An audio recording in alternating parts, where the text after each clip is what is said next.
Oh, Hey, here we go. We have where audio, are everyone. we? We're alive. Hey, Oh, sweet. Dice Drinks Drama and Reap Psyche. It's Sam Sterling. Well, I know it's Sam Sterling, but F.E. Burton, everyone else, thank you so much for being patient. Apologies about the change of clothing. It's very warm in my apartment. So, and It's a warm It day. is now. California. Yeah. Hey. Shucks. Hey, let yourself be hot. Well, Let thank it you. happen. Thank you. Embrace it. I'm not gonna lie, I put this on the dark. I know it is so revealing. But you know what? Hey, it's June. If you couldn't tell from our amazing colors and wonderful people, it's Pride Month. Happy Pride to all those in and out. We love you just the same. And happy Pride. It was a riot. And let's have a damn good day today. That being said, thank you so much for joining us. And let's get started with an introduction of all these amazing, lovely faces. Starting off with, let's go with Mr. Michael Powell. Mr. Michael Powell, tell him who you are, who you're playing, and what your pronouns are. Well, I am Michael Powell, and you can find me all over the internet on my social media, which is Mr. Kapow, and I'm playing the fabulous Rufa. And yeah, he's a investigator, and our pronouns are he, him, they, them. Very, very nice. Let's see. Next up, Sidney, tell us who you are, who you're playing, and what your pronouns are. Hi. My name is Sidney Rubino. I play Ilona, the half-elf cloister cleric, and my pronouns are she, her. Very nice. Sam, please tell us who you are, who you're playing, and what your pronouns are. Hello, I am Sam. I am playing Ichipocton Papaqui, also known as La Pacifica Dorita. La Pacifica Dorita. Yeah, I got it right. Feels like it's been a long time since we played. Other than that, our pronouns are she, her. Awesome. And lovely familiar face, Mr. Ian, please tell us who you are, who you're playing, and what your pronouns are. I'm Ian. I play Woodwort. Crap. He's a gnome druid, and our collective pronouns are he, him. It's been a while. Sorry, guys. It's quite all right. It's great to see you back. I hope you had a great time in Oregon, and we're excited to have you here. I did. Thank you so much, and I'm very happy to be back playing again. Yes. My name is PJ. I am the GM. My pronouns are he, him. I'll be playing everyone else and in between. And a little quick recap before we get into this, because we're gonna kick off swinging. After an amazing journey through Asmacon, surviving dehydration, starvation, a bat god who almost killed Ichi, a pangolin who almost got killed by Jaguar, and Tahon the badger god who's just doing the best he can, we finally arrive after a dogfight between griffins and bat riders to the final boss fight of this journey. The heroes are now set against Takato Eyes and his Red Rock Griffin. Joe, play Takato Eyes' theme song that I sent you, the boss fight music for this battle, and with that, we'll get right into the chaos.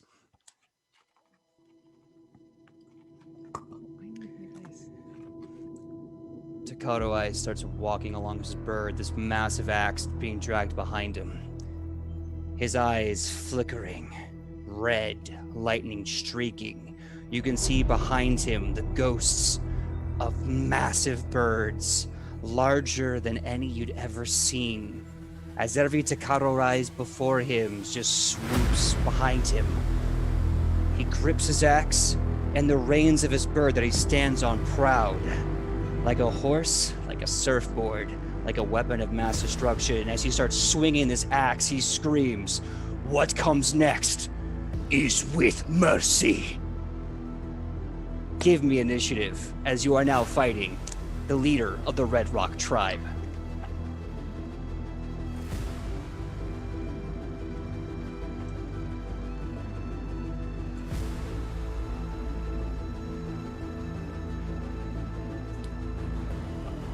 Is this counting as anything other than perception, or are we using that for initiative? Perception for initiative on this. Great. Yeah. I came in with a 22. Damn.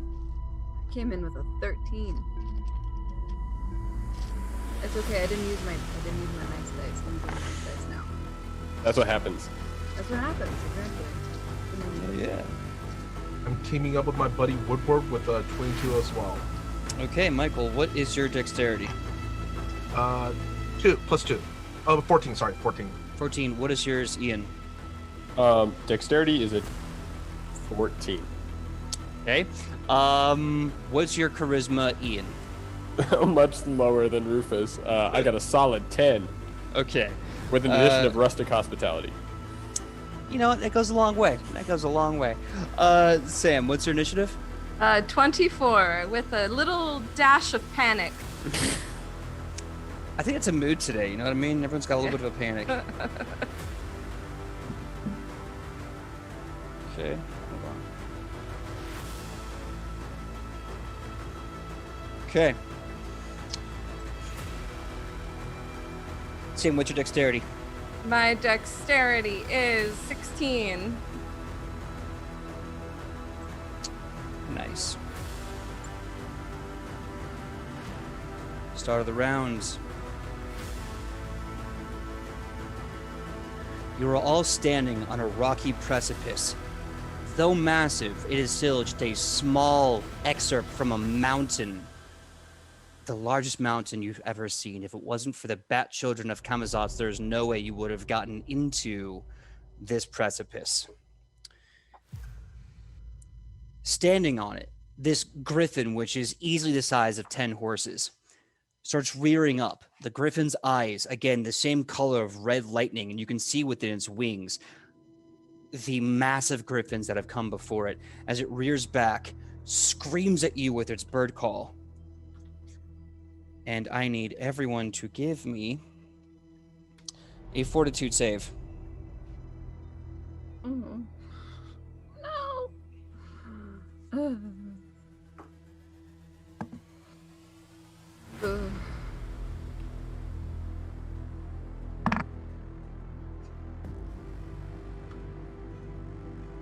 I came in with a 14, Okay. and Mush came in with a 11. Okay. Good. No. No. Not Sid- actually though. Sidney, what you got for me for that fortitude save? Oh, I had another 13. It's not good. It's like Another it's 13. not. It's bad. It's bad on all levels. It's bad. Michael, what did you get? 19. 19. Okay. Sam, what you get? Got a 28. Okay, good. See this bird and you're like, meh.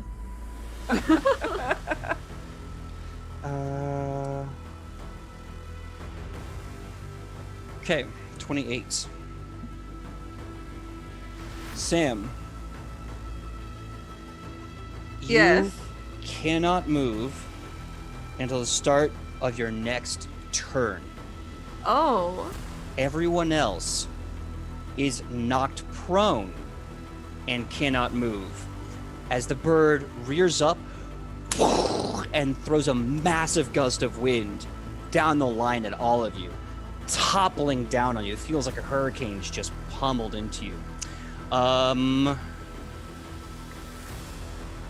Morel and Tobias are also knocked prone on their butts. With that, the bird will then strike with its beak down onto Ilona. Right in the healer. And you get a feeling it's somehow on the safe wavelength as Takaro eyes, as this is with Mercy. He's trying to make this quick. What's your AC? It is 15. Okay, that's gonna be a crit. No, wait. Wrong one. It's only one of those. You all may need to make a medicine check to heal your healer. I got you. 11, 15, 26, 34 damage to Alona. Oh, oh. Oh.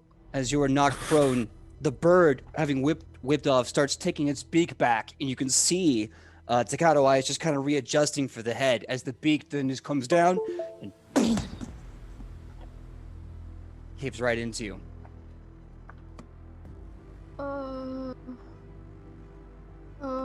I'm not dead. I'm not dead yet. So with that knockdown to everyone and a crit to Alona, it is now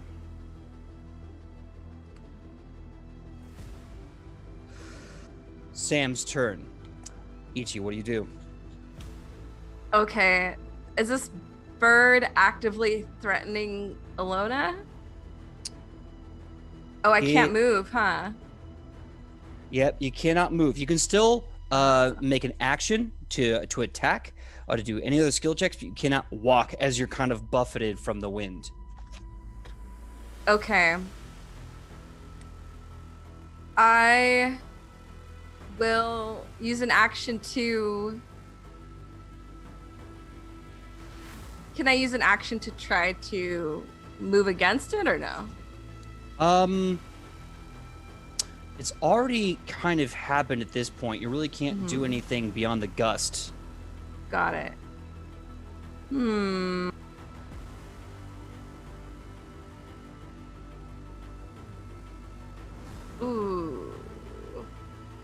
Do I see any opportunity to attack anything that's threatening within my vicinity? The bird is big enough that you can probably reach and attack it. Yeah? Okay. So I will go ahead and do that. Oh, that's real high. And this is with the Retribution Axe. So that's a 29. 29 to hit the bird. That's a dirty crit. Woohoo! All right, let's do this. Add some 12. Coming for you, Alona. Help! All right, I'm at 2d12s.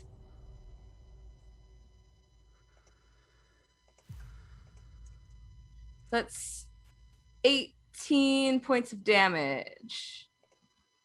18 points of damage? Yes. Okay, 18 points of damage. Let me make a note of that. You're going against a griffin, correct? Yeah. Okay. Forgot to rage. But I'm gonna rage now. Okay. That's an action to rage, correct? Yes. Okay.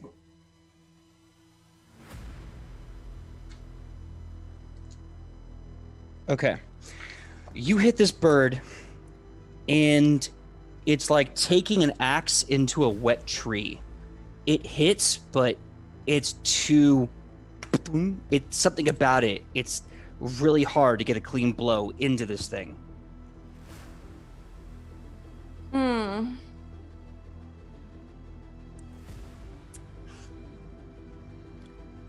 Hi. All Ichi knows is smash, so Ichi's gonna do it again. All right. I keep wanting to say this. Roll to smash. What's the what do you call it? What's the negative modifier on that again? 5? Should be minus 5. Yeah. Got it. Okay. 22. Not And a I'm crit. raging. Not a crit, but it is a hit. Cool.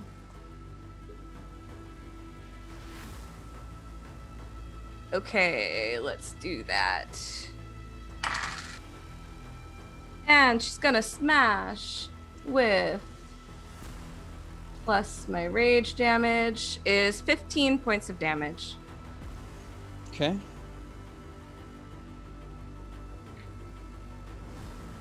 Very, very nice. Again, good, clean, strong strike. You hit solid, but there seems to be a bit of a coming off as this bird is massively dense.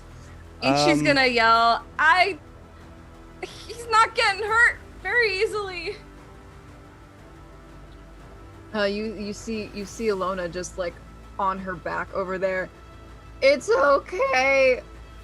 We're fine. Thanks for trying. No. Michael, really fast. What's your dexterity modifier again? +2. Okay. As Ichi has been slamming her axe into the leg of the Red Rock Griffin, you see Takuro eyes on it, just seething with anger until finally his hands biting and gripping into his axe. He leaps off and he screams in common, "Stop hitting my bird!" And he comes down hard onto Sam. He's gonna miss with this one, I can tell you that much. Sam, what's your AC? It is 18 right now because of the rage. 18 because of rage. Okay. Meat to beat, he hits. Damn it. So with this mighty axe, he just comes down striking with great rage. And he hits you for... You can't have rage. That's my thing. Yeah, one rager per stream, PJ. Yeah, got It's a rule. Oh, is that the rule? Oh, okay. I'll have to do better. Let's see. Can't wait till that comment leads me into meeting Wortwood, the evil nemesis. Drew. There could only be one druid. So as he jumps down in a rage, he does to you 18 damage. Okay. And he kind of like, now this axe is a siege axe that he's using. This is supposed to be used as a lance weapon. He's carrying it, slamming it. He drags on the ground and he starts charging over to Woodward. And he leaps in the air, grabbing it one more time, coming down on him. I hate What's that your AC, face. Woodward? Oh no, I think he's frozen. It's one of those days, but hey, no, It is he's one of those smiling. I know Yeah. it's a really good face to be frozen on. Oh It is. no. It really I is. lost him. Oh What no, he's is back. like There we go. Spectrum There just we like go. having a moment Oof. today or what? Like I think it's because it's the first warm day in months. It's really hot. Yeah, Spectrum Oh. cannot hold their stuff together when it's hot. I will never make fun of PJ's campaign again, or your internet break. So I'm just gonna let you know that was quick retribution. Beyond the dice, it struck. So what's your AC, my dude?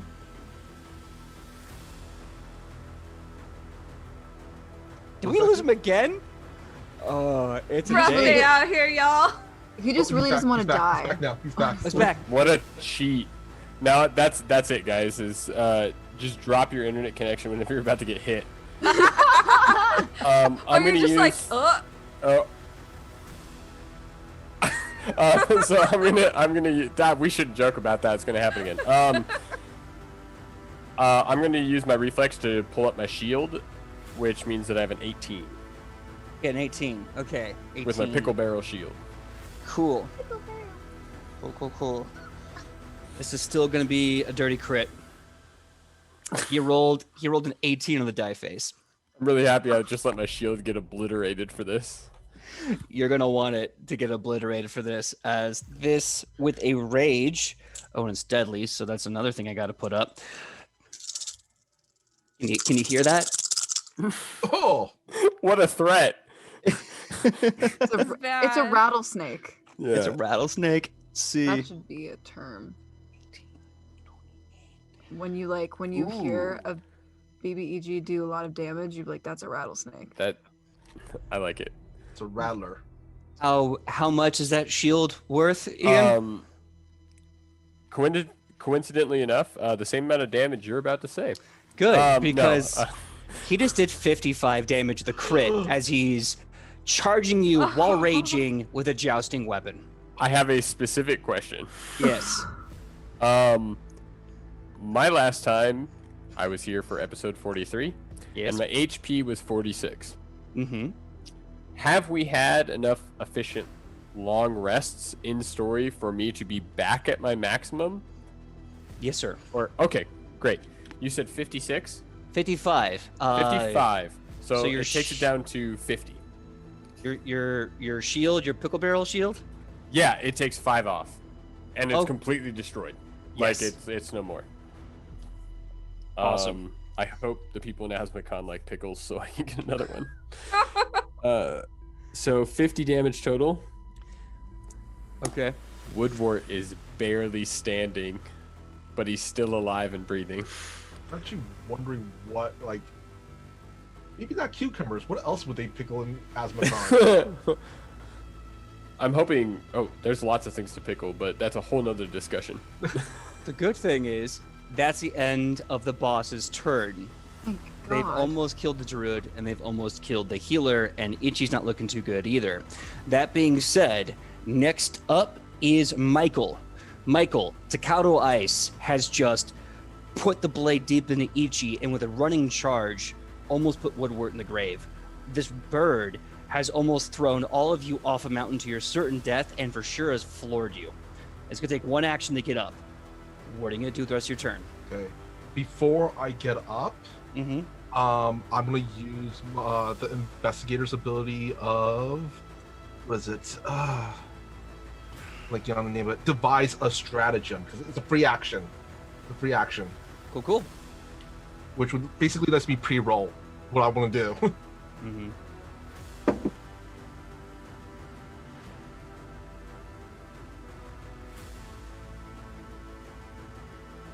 I'm gonna show this off later.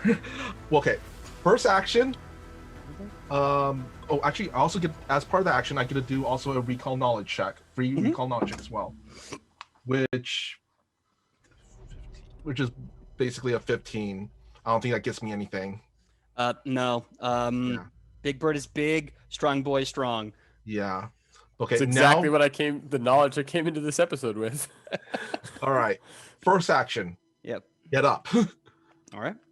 Second action was basically Rufus using his scorpion whip, whips it towards I'm blanking on his name, Takado Ice, the big guy. Takado Eye, and it wraps around his giant battle axe with a. Not 20. Critical. I'm doing a 20. disarm. Okay. Critical 20. That's a disarm.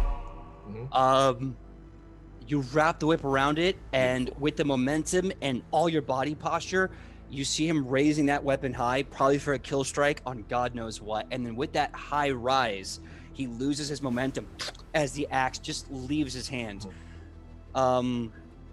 Give me an athletics check, as you are now basically trying to disarm a siege lance from a giant instinct orc.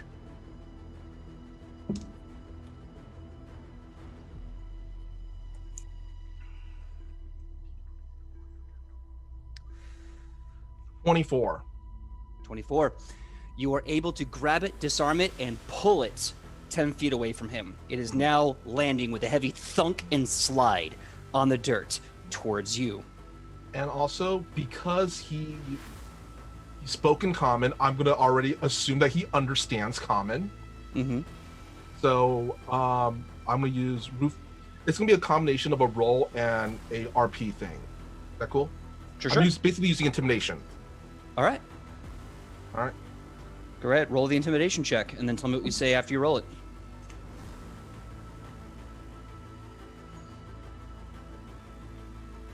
$26. 26.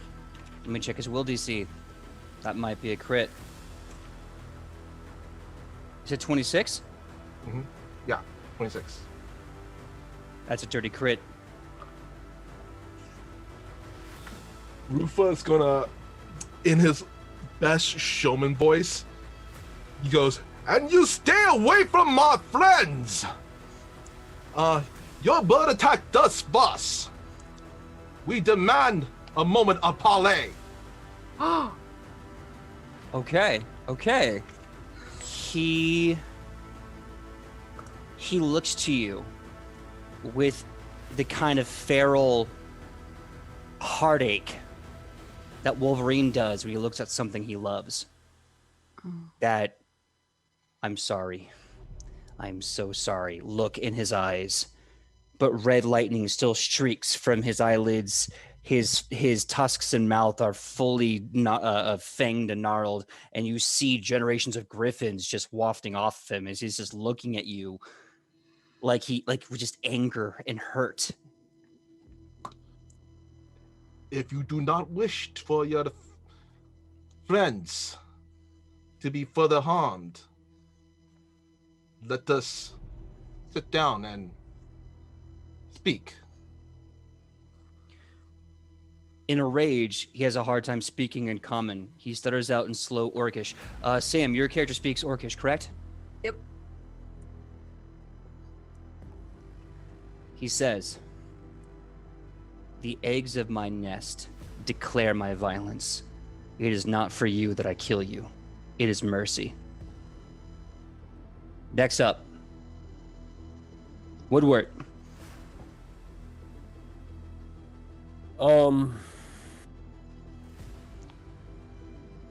Taking in that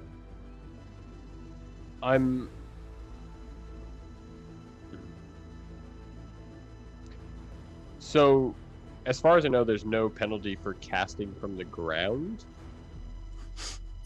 Not that I'm aware of, and not that I'm willing to enforce. I'm basically going to cast heal in a 30-foot radius from Woodward as he sits on the ground and use all 3 actions. I think the words that Rufus said and the fact that our adversary has been at least taken off kilter for a little bit, he may pause before he, shoots lightning at a guy who may back down. So I'm going to use heal, which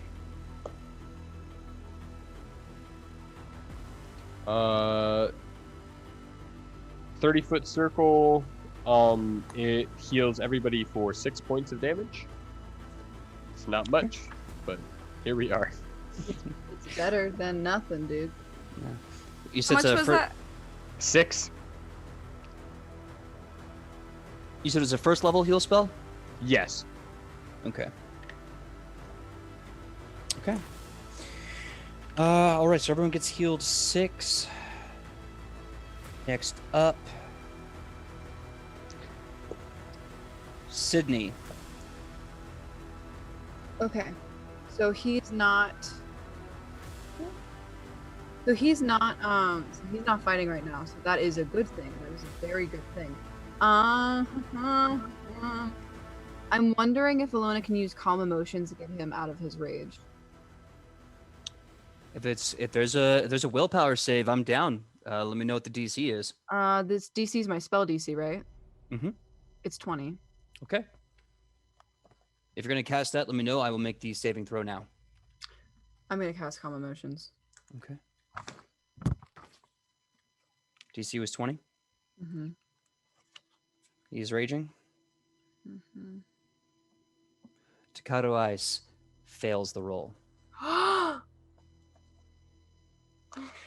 As he is muttering in Orcish, tell me what happens when you cast the spell. Like, how are you casting the spell?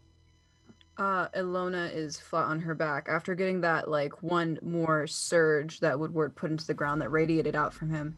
She at least gets up on her she gets up from the ground as one action. And then she looks him in the eye and she says, "I am so sorry for the pain that you have gone through with your precious companions. We do not wish you any more harm. We only wish to talk." As he's looking at Rufa. He has a kind of snap hypervigilance as an animal does when it's backed into a corner and everything's a threat. The minute you start talking and your words start to echo with the golden light of Aphra and flowers scenting the air, you see him whip to you, and he kind of Palamorosin. And then finally he opens his eyes and the red lightning is gone and the ancestral birds of his people have faded. And he looks at you and his eyes, now you can see the color again. It's not just red. You see his eyes are looking at you with a fierce focus and welling tears. And you kind of have the feeling he's been fighting with these eyes of focus and sorrow the entire fight as he looks to you, just with fists raised in defense. I believe you have one more action left. What are you going to do? I would like to cast more. I would like to just do more diplomacy. I'm gonna roll for that. Okay. I'm gonna use my hero point. Okay. I don't know if this is still in combat or not. If it's not, could I aid? No, it's still in combat. Okay. That is much better. That is much better. Oh, I am so blessed to have a higher thing. Thank you, leveling up. That's a 22 for diplomacy. Oh, God, yeah, that's a crit. Okay. Yes. What are you saying? She says, I know that I could never understand the bond that you have with your birds personally, but I understand my relationship with my God. And I can imagine that if anything happened to my God, I probably would react the same way. Your birds are beautiful. They are ferocious creatures. They are respected creatures. And you yourself are a respected person. Please Takata, I'm sorry, continue, hear please. us out. That's all I was going to say. No, my please bad. hear us out. My apologies for stepping on your toes. That was me jumping the gun, and I'm very sorry. Hero point for that lovely speech, by the way. Takato Eyes looks at you. His feet are kind of shuffling heavily. And in common, he just keeps shaking his head. He says, "He is watching me. They are all watching me." Next up, Morel. Morel reads the situation. You guys get to decide, is Morel going to go defensive or diplomatic? I want to say I'm voting back pocket defensive. I'm voting diplomatic because I feel like he would do whatever Alona did. Character-wise, I agree with you. I mean, if you want to make a held action where in case that Takaro Ice does start attacking somebody, that could be sprung. But I think his utmost thing should be diplomacy and trying to get us out of this mess. Because if Morel just goes and attacks now, then it's over. There was no point to all of that conversation.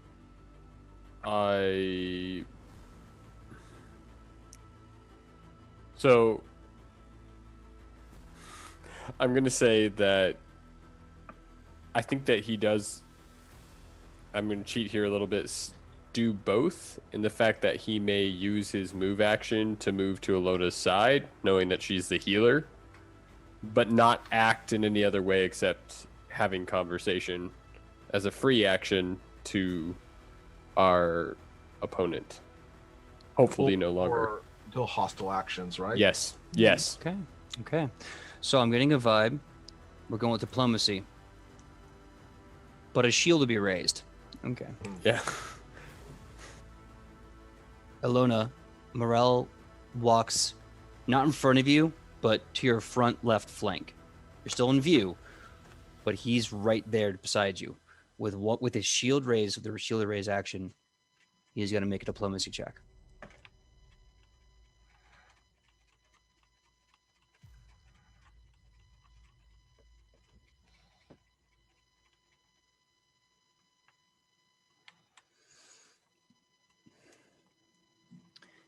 He comes up, raises his shield, and he says, Listen, mate.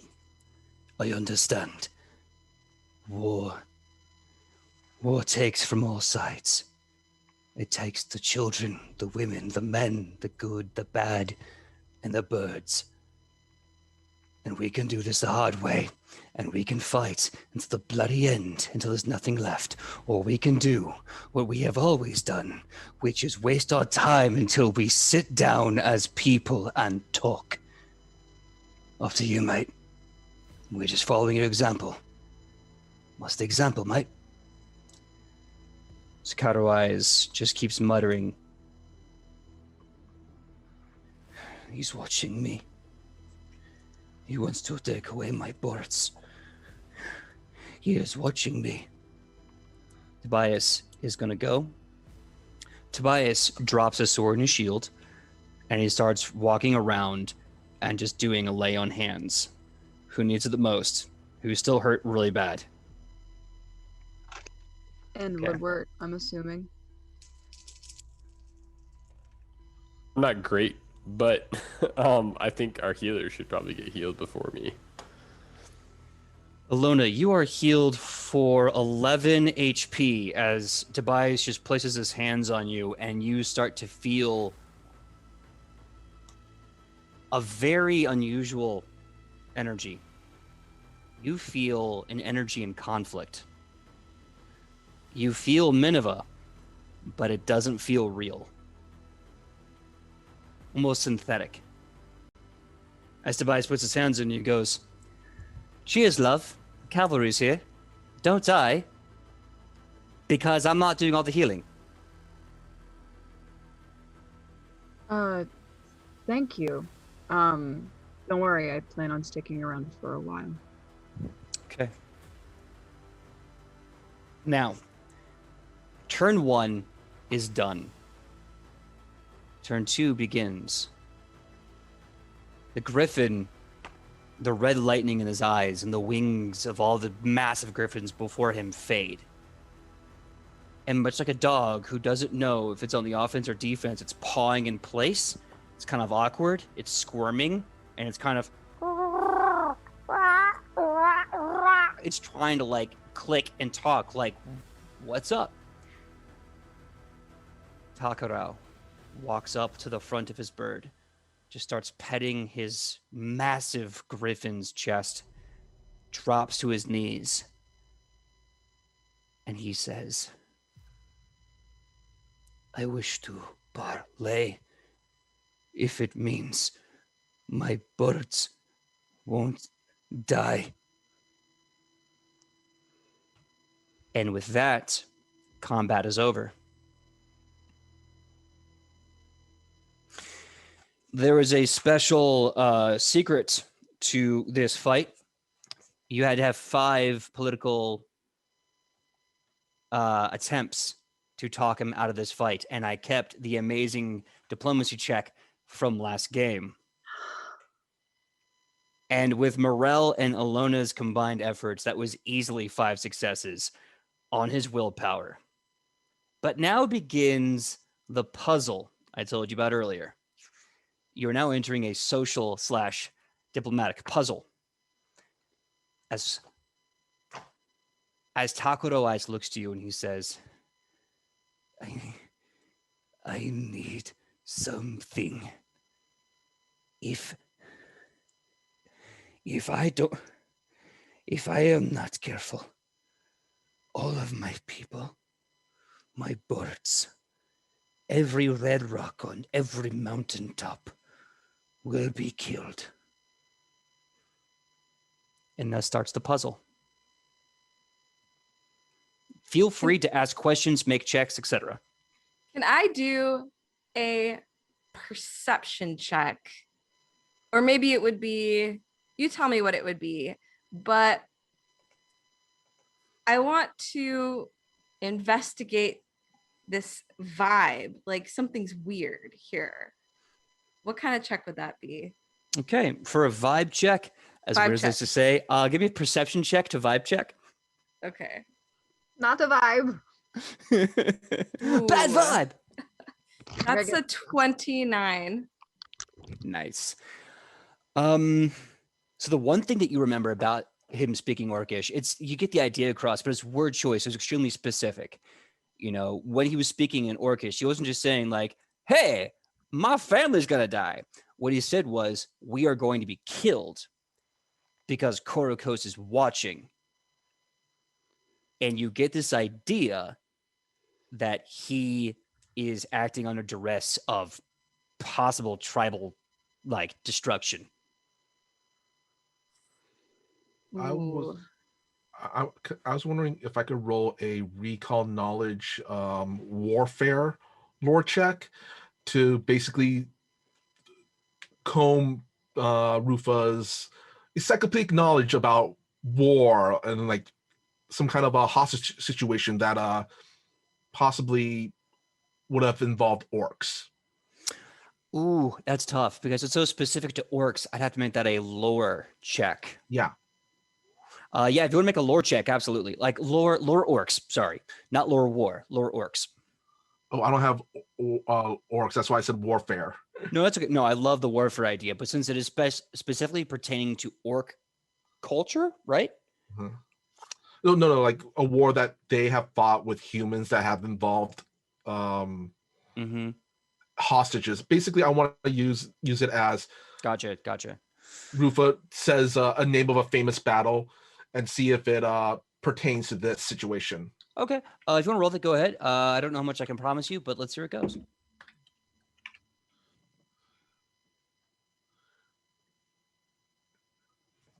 Do math. We can see plus 28. 28. Okay. So it's a really good roll. You do know that it's very common for raiders, ambushers, bandits, certain orc tactics to take some people and like when they attack them and use them not so much for ransom, but kind of like as another tactical bait. So as far as ransoming and kidnapping is concerned with orcs, you've never really heard a story where orcs like do so with a great political design. It's more so a military tactical design to draw out another enemy force. Ruf, can I have Rufa kind of just walk up to him? I don't know why I keep blanking on his name. It's okay. If you want to call him TKI, go right ahead. It's what I've been TKI? using as an abbreviation. TKI and just obviously looks up to him. So, my friend, Lufa takes it that you and your people are being held hostage by Kotoko's forces. Write down and say it. Write down and puts it out there. He says, in the manner of speaking, yes. Rufus gonna look back to the party and goes, and kind of basically relays that knowledge. His people are being held hostage by Kotoko's forces. And he's being forced to, well, commit these acts. So, can I make a check for, can I make a religion check? Sure thing. Do you want something specific with that? Yes. So here's my angle with this. Mhm. Because Gorm has never had a champion before, we don't necessarily know what that looks like, what that would look like. I know Lona would know typically what a champion or an avatar would do for a god, and typically what powers they might get from their gods. Mhm. I would like to roll a religion check to see if there's anything that Alona remembers about Gorm from her books that could possibly like allude to what kind of power Gorm could have given somebody in order for them to have like all these eyes out everywhere. Mhm. That makes sense. Yeah, absolutely. Give me a religion check. I sure will do that. Nice. Yes. Yay. That's a 29. Hell yeah. Okay. Now, the Astrogenicon has a lot of stories. Some include Gorm, and some secrets later and stuff. But one of the things you do remember about Gorm is they describe him. First of all, picking fights left and right. Like there are many fights between Gorm and Koga before Gorm and Ravan before Ravan fell to Hells. He even picked a fight with Shulg a few times, and that didn't go well. He was constantly picking fights. There's even some stories where he showed up with unusual trinkets, with unusual colors that constantly shift. And some theorists or some theologians believe that maybe he went off and picked fights in the Fey world. No one is 100% sure because no one writes about Gorm. They just write about what Gorm does to other people. And the one thing they all say is that Gorm has 2 heads and 4 arms. 1 head facing forward, 1 head facing back, 2 arms going forward, and 2 arms going back. Because it is said that Gorm is always fighting in every direction. The past, the present, and the future. Gorm will fight forever. Oh shit. Okay. Ilona is going to take from that. In Sidney brain, that translates to there is this very strong possibility that Gorm is able to give the power of like foresight, or basically temporary or possible futures to Korokos, where Korokos doesn't necessarily see what is going to happen, but can see possibilities, and therefore that's how they're able to. Now Korokos exists in a 4th dimension. No. Suck. Ilona is going to relay this knowledge to the group, saying that I'm not sure, but from what I can remember, and this might make the most sense, this is still skeptical, but since Korokos is now the avatar of Gorm, it is very possible that Gorm could have given Korokos incredible insight into the future and the past, meaning that that's why Korokos is so indefeatable in battle, because he can kind of see the future. And that's why everyone feels like he can watch him, because Korokos can see kind of everything. I almost can guarantee that there's no way that is infallible. There is no way that there is a god that can give a power to somebody that is so out there that they can absolutely for sure see the future. There's no way. There is no god that is that powerful. That's why we have so many. But there is possibility that they can see possible futures. That is very true. And I do agree. It is very unlikely one could see a definite future for. There is no definite future, only splitting path possibilities. And then Rufus going to look over at TKI again and walks over now in kind of a low whisper. Do you know if Korokos is surveying you right this moment? He wouldn't have to. But yes. And he kind of looks up in the sky, just searching for something. He is watching me right now. What Ruf, does it... Go ahead. Rufus gonna quickly like grab TKI's arm and just brings it up to Rufus' neck, and but still in a lot louder. Do not squeeze hard.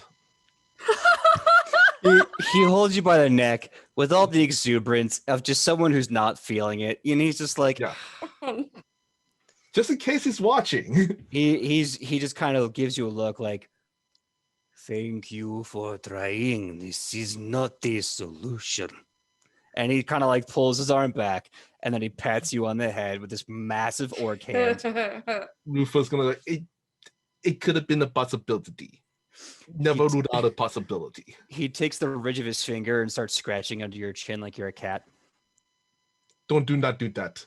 That does not like. Rufa finds that. Oh, you don't like, you don't, and then you start scratching the side of your head. You don't like, no, okay, I'm sorry. No, I'm sorry, I'll stop.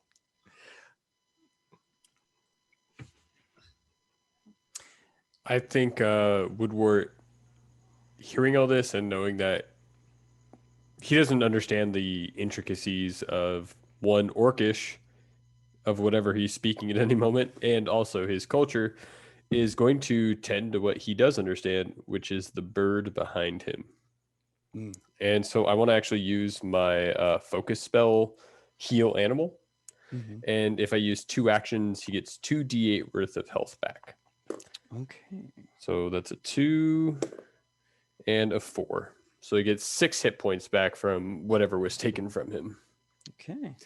I think Woodward in this respect is kind of ignoring the conversation to a certain extent and just focusing on, even it may be minimal damage, the damage that was done on this beast he's never seen before.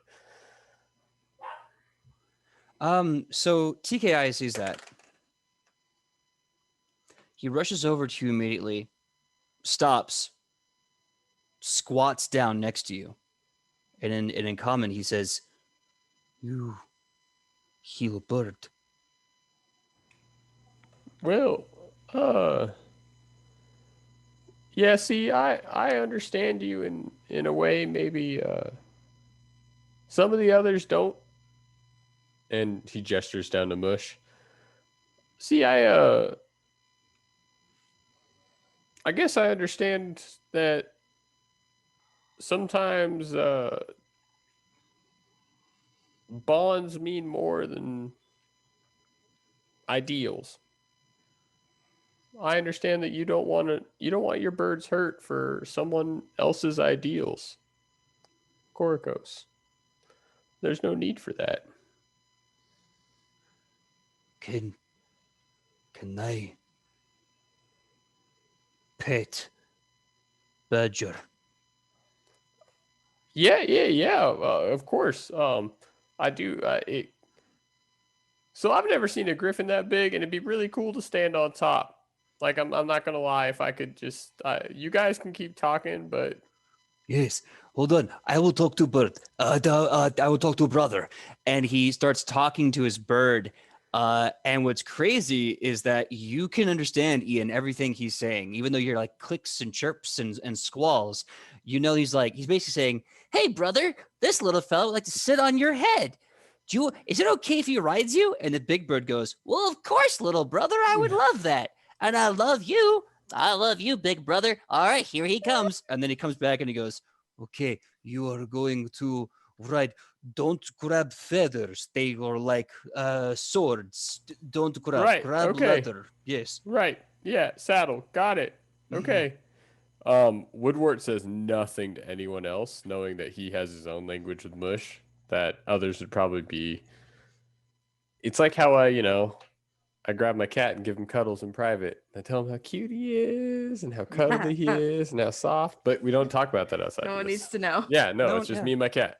So, yeah, I think he just kind of keeps that wall up, but is happily taking a seat on the saddle for what it's worth and holding the leather of this bird. Yeah, the saddle is massive. Like you saw TKI standing on it, almost like surfboard Right. style. You can literally do laps on this bad boy. It's Awesome. a massive saddle. TKI himself kind of crouches very low, and he kind of gestures and mimics the body language of an older, less threatening badger, like a father badger. And after a few like chirps and gestures with his finger under the chin, like him and Mush are basically like just like kitty baby in the arms. Right. So I think Mush seeing this, he says, I know that Korikos wants to see war out of you. But if he is watching, I'm happy that there's also a point for him to see love. It is difficult. I am not just fighting Korokos. We were forced to sign papers, a contract, uh, declaring us allies to fight. And fighting is a lot of what we do, besides raising animals and surviving. If we don't fight, we are a failure. We are a Sam. And if we are a Sam, then by right of contract, every orc tribe is encouraged to kill us for failing them too. So we fight. Not for Korokos, but for birds and nest with little eggs. Because if we don't, our cousins will come and kill us because they cannot trust us in the skies. I can't speak anything of contracts. But the one thing I can say is that the only reason anyone is on the outside is because they've chosen to take a stronger path in many ways. And you could be the first. I'm not going to say it's without war or its fights. But you're only on the outside until you get the others to see your way. We've already had conversations with the Blue Rocks. They're gone for now. You could do the same. Or, if you so choose, you may be able to help us just a little. The contract stuff, though, I'm gonna be honest. Cities aren't really my thing. I don't do pens very often. Handwriting is dodgy at best. So, Right? How does hand write? Hand hold. It does not write. Yeah, I know. And there's ink involved and all sorts of things. An unnatural world. I'm not with it, but hate it. That's why I made friends with Rufa, because anything I don't know, he does. So you might want to talk to him about that piece of paper that seems to be so powerful all of a sudden. Paper is weird. One minute I'm using it to wipe my ass. Next minute I am dying because of it. Yeah, you just got to watch for cuts on both ends. And you should be in the clear, but Rufa can help you with the cuts on the second. Cuts on the second, and I don't know what end that is. Who is Rufa? I think, Woodward points over to his friend. I think everyone, including NPCs, are like, point over there. I like that. Yeah.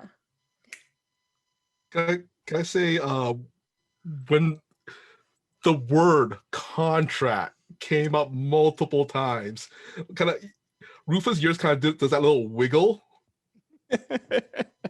Your Rufus senses are tinkling? Yeah. Your legal sense is tingling. Oh, man. Okay. Yeah, what's up? Contracts, you say? Yes. We are contractually bound to that fights in war. Considered allies under penalty of death.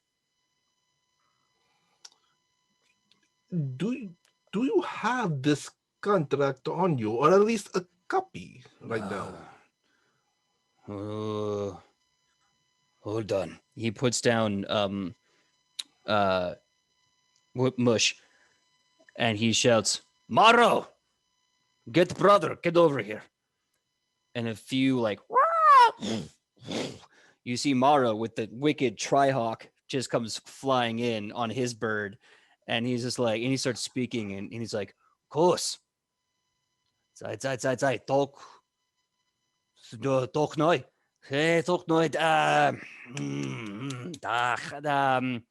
contract paper signing And Mario just kind of rolls his eyes, reaches in, pulls it out, blows his nose on it, and gives it up. And you see this long, really nice parchment paper. It's written in not fancy script, very straightforward writing. And it's got a paragraph in Common and a paragraph in Orcish. Basically, it's translating itself as it's going down. If you want to take a legalese lore to peruse this thing, go right ahead. Why not? Let's. I don't know. I think Rufa knows. Has a skill here that he could possibly use. Just maybe. That might be one of the main I think you're things he's reaching. looking for. Reaching. Yeah, you should leave it up to Ichi. That's her. Yeah, guy. probably itchy, Ichi but smash? She can chop it in Ichi half. smash I card. can hit the bird again? Wait, no. Yeah, good old lucha diplomacy. Like, man, I don't know about these words, but DDT crack. She's like Titan wrestler. Rufa gonna be like, he takes the after the sneeze, like he looks over at the orc that gave him this, like, just goes, "Do not do that again. Don't." And well, Rufa's current caseload is pretty full, but he thinks he could fit you in. Let's see what we got here. All right, got this chapter, this addendum. Oh, by the way, I got a 27 on that roll. There we go. All right. So this contract is extremely cut and dry. In both Common and in Orcish, it says by signing this document, you give away any rights to, effectively speaking, by signing this document, you are an ally in the cause. You have to give the fair share and expectation of you labeled here, fight, kill, die, blah, blah, blah. Very straight. Nothing like, maybe some reinforcements. No, it's fight, kill, die, supplies. And in doing so, you will mark yourself as not a failure and a traitor to your own people who, by any means, if this contract is not fulfilled, you are declaring that you and your people, by proxy of your leadership, are considered failures, and are basically justified and being attacked by any other orc in mass during the war or afterwards. But by not doing this, by signing this paper and being an ally, you will also get to live and be protected, during and after the war is over. It doesn't give a lot of wiggle room. There's no like if thens and maybes. It's just you're in and you're fighting and you're safe. All right. I'm taking in what you just said, but also when you said that this might be a reach, but I am interpreting this to the best of my 10 years of watching Law and Order, and Suits has got me. All right. You said that they would be protected during the war, right? Yes. The fact that if they lost a battle fairly, lost a battle fairly or something, would that not make that contract null and void because they were not protected? I love that you asked that, but I will say, as part of this is the puzzle. No. If they lose a battle that is part and parcel to war, their alliance would not be shut down. Is there any? I'm looking for any kind of loophole in it that if the second party is unable to fulfill something that would make this agreement null and void. Give me a legal lore. If it's a high enough roll, which it probably will be, I think I can give you a little bit of a breadcrumb for this puzzle. We're hungry. For help. Hungry for help. Feed the bird. 29. 29. Okay. So you realize, as far as the terms and agreements, to this contract. It is solid. However, nowhere in there does it say anything about an equal or greater. What is that? Oh gosh, my brain is slipping. Document a non-compete clause. Now, what this means, and TKI is even saying, the only way I can circumvent this contract is if I have some other equal or greater contract that allows me to keep my honor and keep fighting. Make him sign an NDA.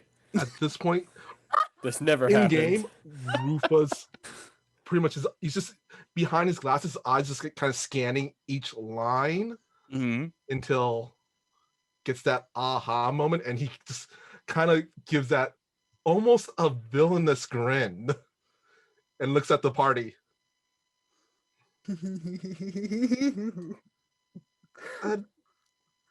Friends, who wants to buy an army?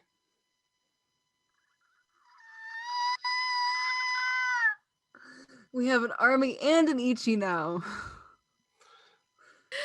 Ichi looks deep into the forest and she says, "You already have an army." True. Just kidding. Just kidding. Do what you gotta do, Rufa. Ichi. You are our army. True. You are our infantry. You are our cavalry. But this is our air support. Air force. So you don't need to flatter me. I know it's been many days since we've been in this jungle and many days since I've been flattered. But you got this. I know you got this. Many days since you've been flattered? You're Ichi of the Godlands. Oh yeah, that was like yesterday. I forgot that. That was a good That was many too. days. I forgot. Yeah, that's a good one. I'm gonna pencil that down. Yeah, write it down because it gives you bonuses in Asmacon. Whenever you try to make a diplomacy check in Asmacon, you can use that title to get a +2 to diplomacy checks. Basically, when you drop that clout. Sam has it written down, but Ichi is like, "Oh, it's been so long since someone's worshipped my skills."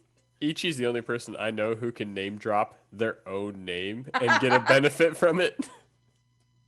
I'm waiting for the bard to just start in the next tavern we get to in Asmacon, just start singing the tale of Ichi, and then Ichi's like, it is I, and then starts dancing, and it's a whole thing. I imagine it's a very beautiful scene, very beautiful. I love it. PJ, I was wondering, can I give a hero point to someone in chat because, I like this. Oh, what do we got? What's up? Reap Psyche, new Rufa Oni skill check, loophole lore. It's funny you mentioned that because Reap Psyche actually reminded me that he has a hero point to give to you guys should you are in dire need of it. So if you want to give one to him, go ahead. All right. I'll give Reap Psyche my hero point. I like that. Reaped is now the hero point bank. Okay. So the puzzle still stands. He needs something else, another contract or piece of paper that allows him to declare war and keep his honor against the Korokos and his enemies. Now you'd have to have something to do that. And this could probably solve the puzzle if you do it right. Oh, quick question. When Rufa was going through the contract, does the contract say any amount of monetary compensation? No, it's all violence. Oh, so basically, you get to smash stuff and you get basically Klingon stuff. You go and smash and you got to not get smashed. Yeah. Okay.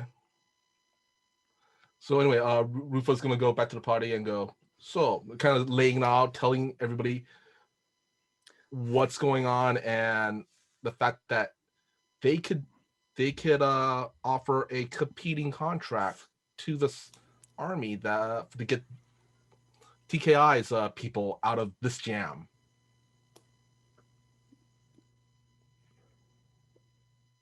Well, I don't know all that much about contracts. But don't you have a war coupon? True, but that is for us to use when we want to have a war with someone else, not to cancel the war. But we want to have a war with Korikos. And we can hand it to this guy to use for his honor. Yo! True. Yes. I'm just saying, we could technically bring him to this side, right? If he chooses to point that war coupon and keep his honor within Adelfon's government. True. Rufa, that is a good idea, but Rufa does worry if we do give him the coupon, he could just rightly go use it against us. Yeah, No, but that put us right in the same point that he already is in. Yeah, but no, It would the change point, nothing. exactly. The point is you're cashing in your war coupon on them. So you're effectively using it. So it wouldn't go to them. You would Sure. cash it in on them. And therefore, you'd be like, hey, we need an army. I have this war coupon. This war coupon is valid in Adelphon Prime. Why don't you take this? And then boom, you've used your war coupon. True, And now true. we have an army. True. That can work. Is there any limitation on that war coupon? Because I have an idea what we could do, and also just basically have also a little insurance. I always like to have a little insurance in situations like this. Sure, I'll say this: the coupon is it says good for one free war to be redeemed upon declaration of war. Okay, out of character, guys. I'm thinking Rufa joins the Red Rock Tribe army as maybe a general or something, and then cashes the coupon as a a rep of the Red Rock Tribe. Cast that coupon as an advisor. Or an Yeah. overseer. Because that takes no one's title, no one's honor, but you are considered on all matters henceforth. True. Okay. I don't know anything about contracts. You see Morale go like, I know absolutely nothing about contracts, but if someone was to say the things Ian just said, well, I mean, that sounds pretty good to me, I think. True. I love how Ian is one of the smartest people at this table and is playing the dumbest character. It makes me very happy. I'm sure it's fun, but you are so smart in so many ways, Ian. I know you won't take it, but it's out there now. So goodbye. I'll see you in a minute. So, okay. Rufa's gonna take Ian's idea to present to the group as his idea. So you're pulling an Amadis. All right. Yeah. Cool. It was a group project. I'm pulling a conglomerate. Yeah, it was a I'm was a pulling group a project. what do you call it? Oh, I'm not gonna say that because that's mean. It's all right. You don't have to. But just so I know, so I can confirm, are you presenting TKI with the one free war coupon? First, I want to make sure this is a go with the group. Mm-hmm. Honestly, I see it.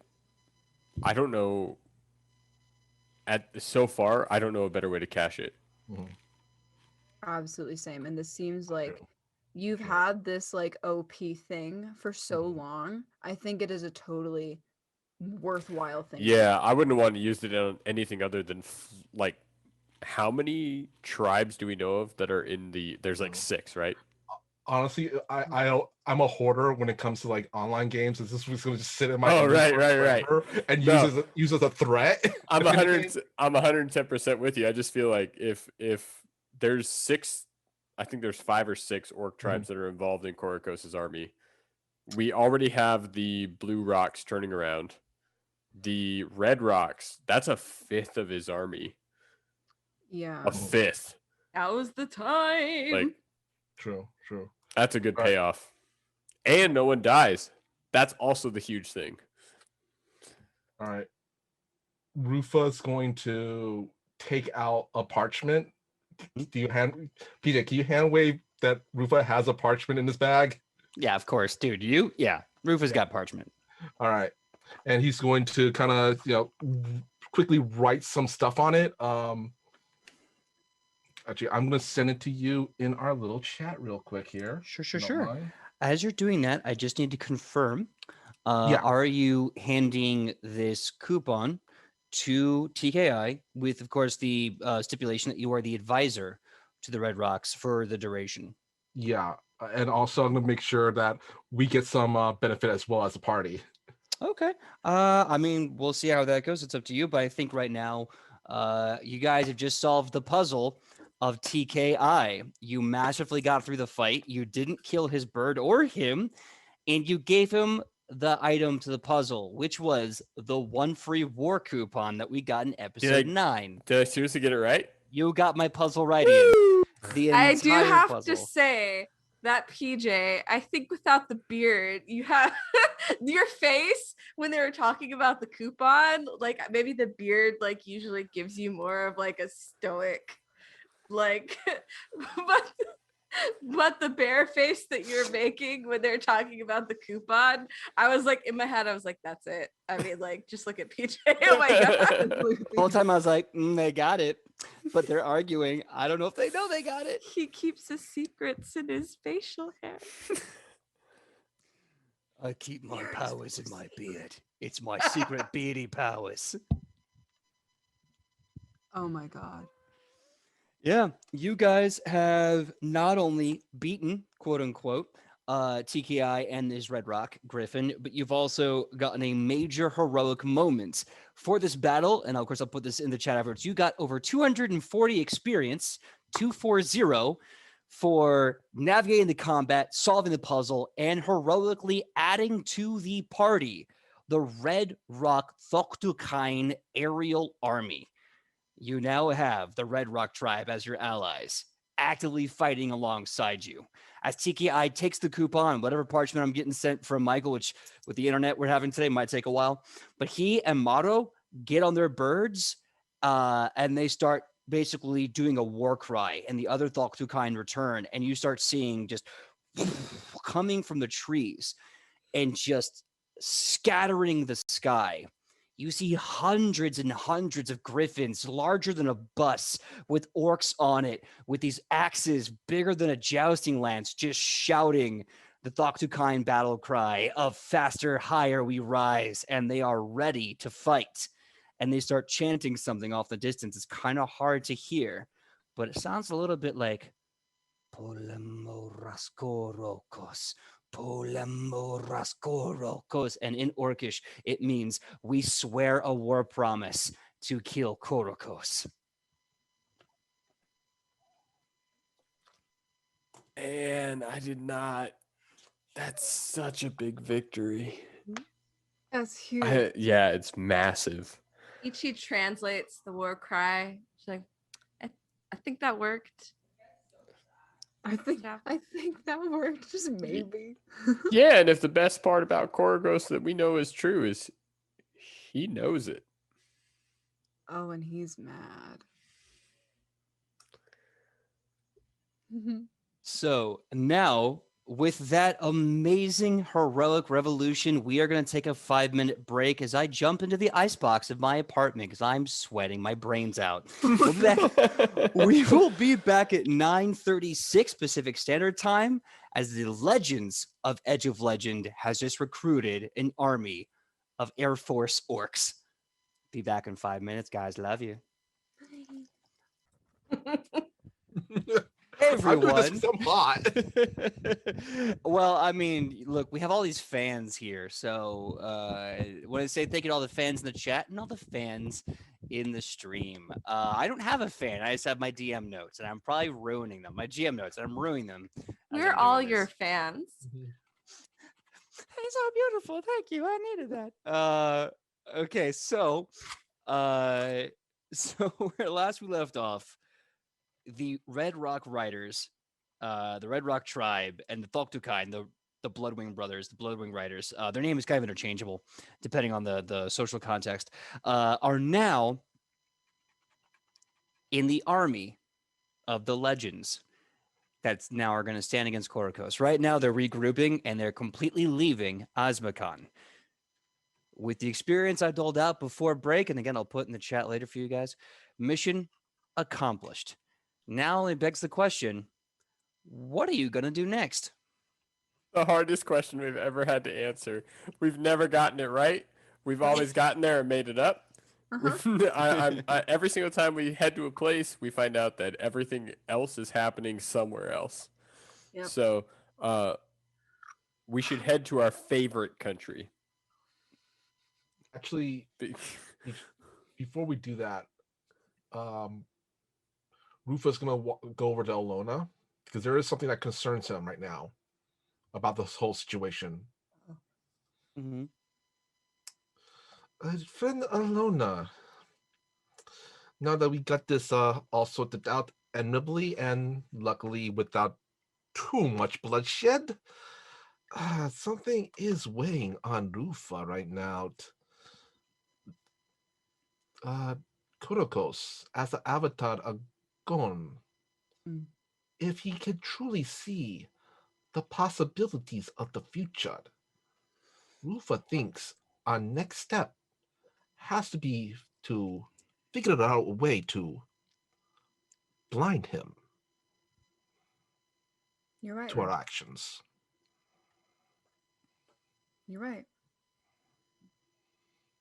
PJ, can I run a lore check or a religion check? Religion check. What for? Sure. I'd like to run a religion check to see if there's any other god in the Astrogenicon that has powers that can see the future. Go right ahead.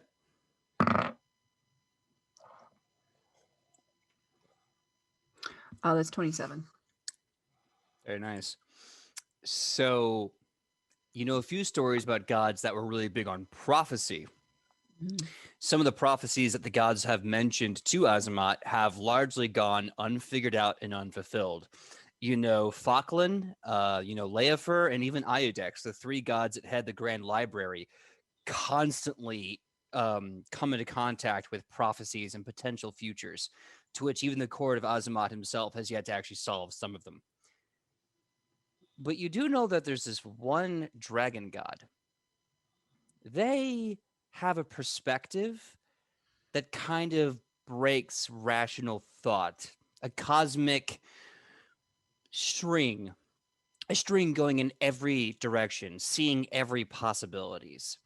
The more and more you kind of remember now, the god Vigilmot seems to really understand a different perspective on how time and reality and history can work.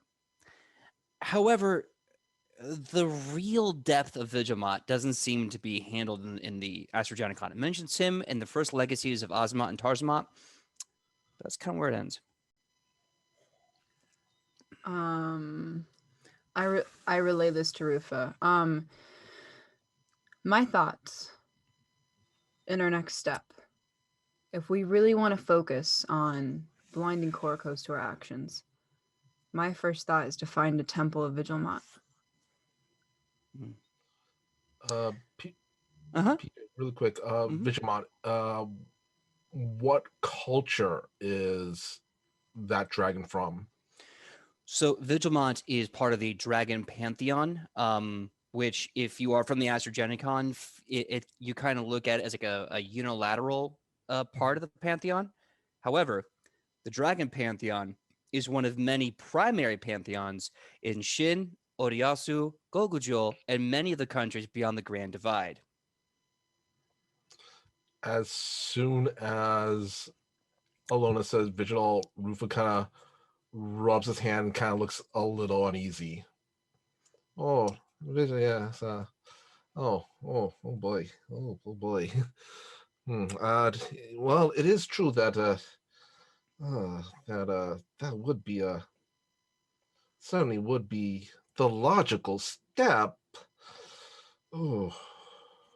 Do you know of any other deity out there that would perhaps benefit this? Maybe, perhaps.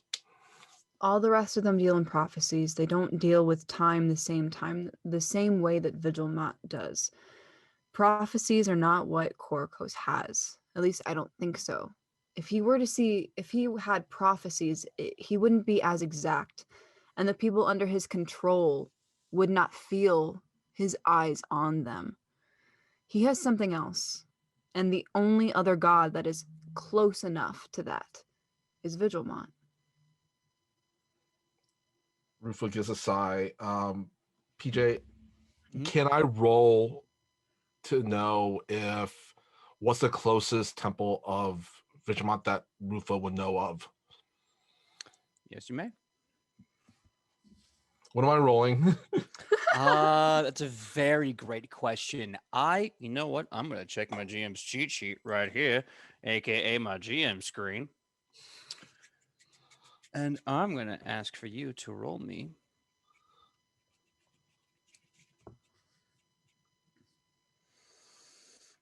Give me your choice, lore check or religion check. I guess I'll do lore check. All right. Oh wow, why do I have to roll that?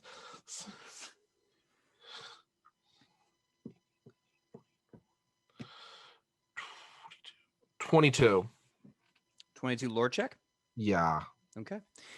You remember hearing something while in Adelphon Prime called the Righteous Mile? It seemed to be an open air sort of system of religion that kind of had a temple to every god in existence.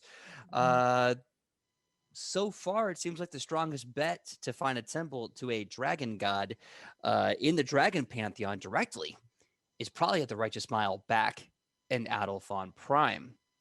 Now, you also seem to remember a bunch of letters coming to you via bird from someone with an interest in you.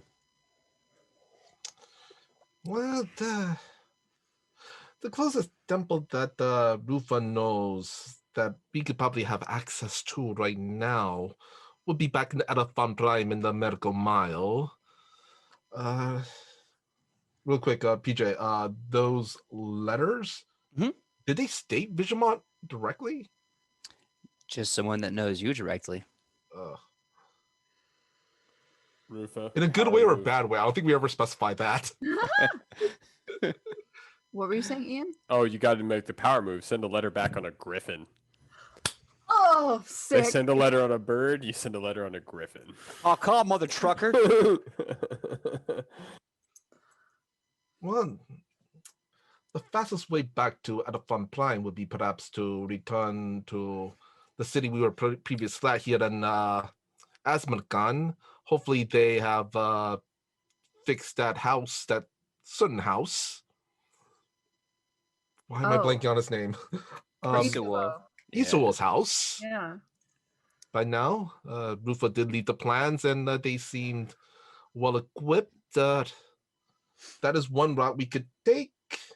Other route, we can keep pressing on forward. We do know that Ichi has some item that she is quite fond of that we could help her procure back. So those are the options right now that Rufa could see. Can I do a perception check to see if I can tell that Rufa is veiling his concerns with other things? I will that between you and Rufa. Michael, may I do that? Sure. Okay. That's a 22. What's your willpower DC? That would be a 20. So in theory, yes, you can kind of get a vibe that he is deflecting in some sense. Alona is going to go along with it for a bit. Like, yes, yeah, I do remember Ichi saying that she needed to get something back, or at least being very upset that something was missing. I also, yeah, you're right. The Righteous Mile is the perfect place to go if we're if we need to find a a definite place where we know that's going to be. But why do you keep massaging your palm like that? Are you okay? Uh, Arthritis. It's arthritis. Rufa is getting on in years, and he is not as spry as he used to be. Yeah, yes, arthritis. Can I was gonna say, can Ichi use her knowledge of humans from high school to roll an insight check to see if Rufa seems old? Yeah, give me a perception check. Give me a God. perception check. I should also, just to make it fair, Ichi's made it clear she didn't do good in school, so she should Oh, no. probably have a negative to this. I'll let you decide what that is. I'll have it be a straight up perception check. You're picking up the vibes. Okay, 17. 17. I'm gonna leave that to Michael. 17. You can make that against your willpower DC or deception DC, whatever it is. You know It's the what? bonus plus I'm 10. just gonna give it to Sam here. You can tell he's, for a human, he's in his 40s, late 40s at least. So if you consider that old, Ichi's gonna whisper in Woodward's ear, how long do humans live? Oh, you know, I'm good. There. I. So I've met really old ones, right? Yeah. And they don't look like Rufa. Okay. So I'm gonna put it. See, Rufa's been kicking a lot of ass lately. I mean, he took that axe out of that guy's hand. I feel like he can't be. I mean, he's got to be pretty spry. I feel like arthritis is a little bit of a. I'm gonna ballpark between 100 and 150 years old. Okay. I'm just gonna give it to you straight. Okay. Like, Ichi's he just hasn't even gonna hit the halfway point. Ichi's just gonna eyeball Rufa and then just kind of like stay out of the conversation and like fade into the jungle. Amazing. Can I cast detect magic on Rufa's hand? On Rufus' hand, So I'm- specific.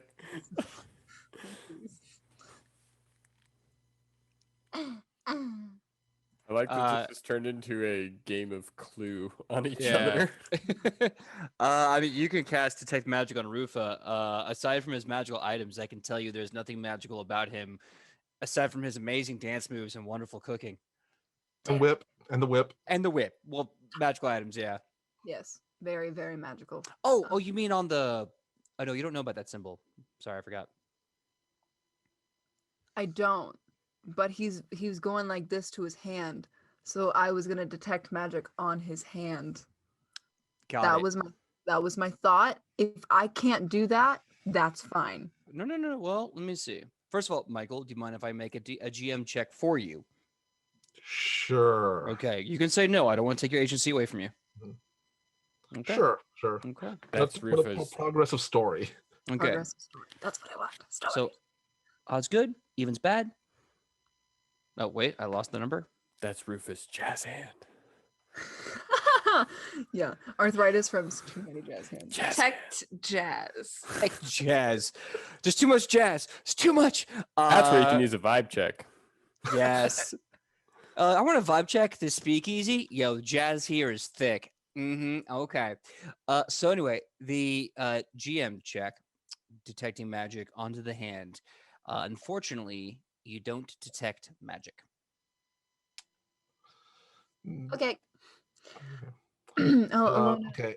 Go ahead. Rufus will just give a little sigh. Goes, there is someone Rufa could contact, but this someone has to be. It is someone we should contact at the when we are at the end. If we have nowhere else to go, at the very, very, very, very, very end.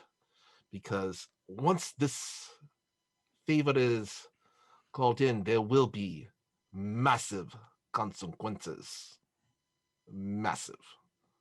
And he from his tone and the way he's emphasizing consequences, this is a very, very big consequence. Something really bad. Okay. Alona reads it loud and clear. Rufa, you don't have to do anything that makes you uncomfortable. So for now, let's regroup. Let's talk to Ichi about what she wants to do. Talk to Woodward. I think going to Adolphon Prime would be the next logical step, but if Ichi has business here and we have time to handle it, I think we should. But I just want to let you know going forward that while this war is big and it means a lot, so do you. Thank you, friend Alona. That does mean a lot. But the needs of the many outweigh the needs of the few. You know, I've never heard that before. That's very insightful. Thank you, Rufa just came up with it. Oh, Rufa, I can learn. I always learn so much from you. Let's go back to the group. Yes, that's...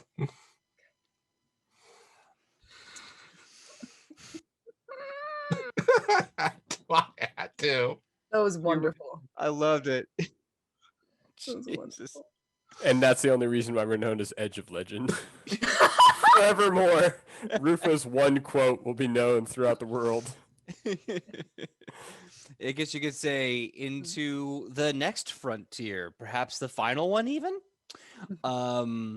Maybe a deep space frontier? A deep space of sorts, maybe. A voyage, perhaps. Well, I A think we're voyage of all- discovery. We're It all would on be a an fucking- enterprise at best. It would be a very strong enterprise. Okay, so you guys regroup.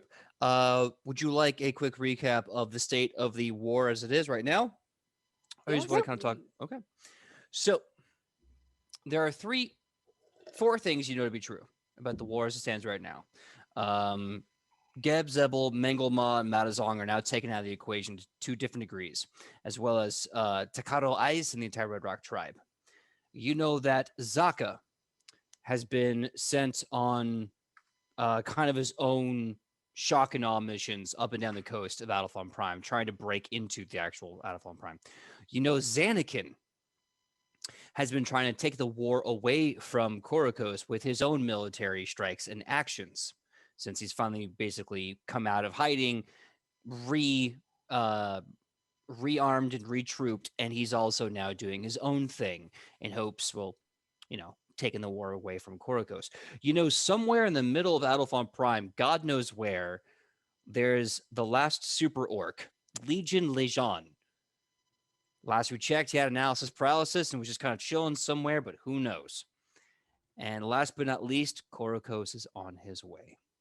These are 4 details we know. And we are as a group discussing things, correct? Yes. Morel and Tobias are there as well in case you need their inputs or their whatever. They're also there. First off, I'd like to say, Tobias, thank you for not messing it up. Second off, I think I'm wondering if we can get Zanakin and our new friend of the Red Rocks on the same side. If we can help them meet, we might have a united front against Korokos. I think that's the next logical step of action. As far as we know, Zanakin is still in Adolphon Prime, so we would have to go back for that. It I know is. that- Hmm? Never mind. Woodward wouldn't have known about the discussion earlier. Sorry. No worries. I know that. Oh my God, we don't have to traverse the sand sea because we have giant griffin friends. if we want to, right? Unless they already left. Did But they already if leave? they let us, they left. They're gone. Or we have that house, the magic house with doors. Oh, that's true. You do have the bats from Kamazots. Remember, after your work with him, you have his bats now. We could fly. Yeah, we got mounts. We have our corner of the sky.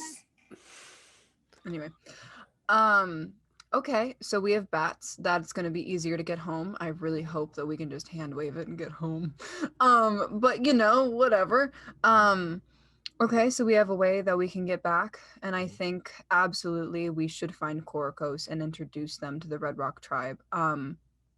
Rufa and I were discussing how we could possibly find a way to prevent Korokos from seeing us any further, and the only way I can see that happening is that there is a god. There's a god called Vigilmat, and she explains basically what she and Rufa were talking about earlier.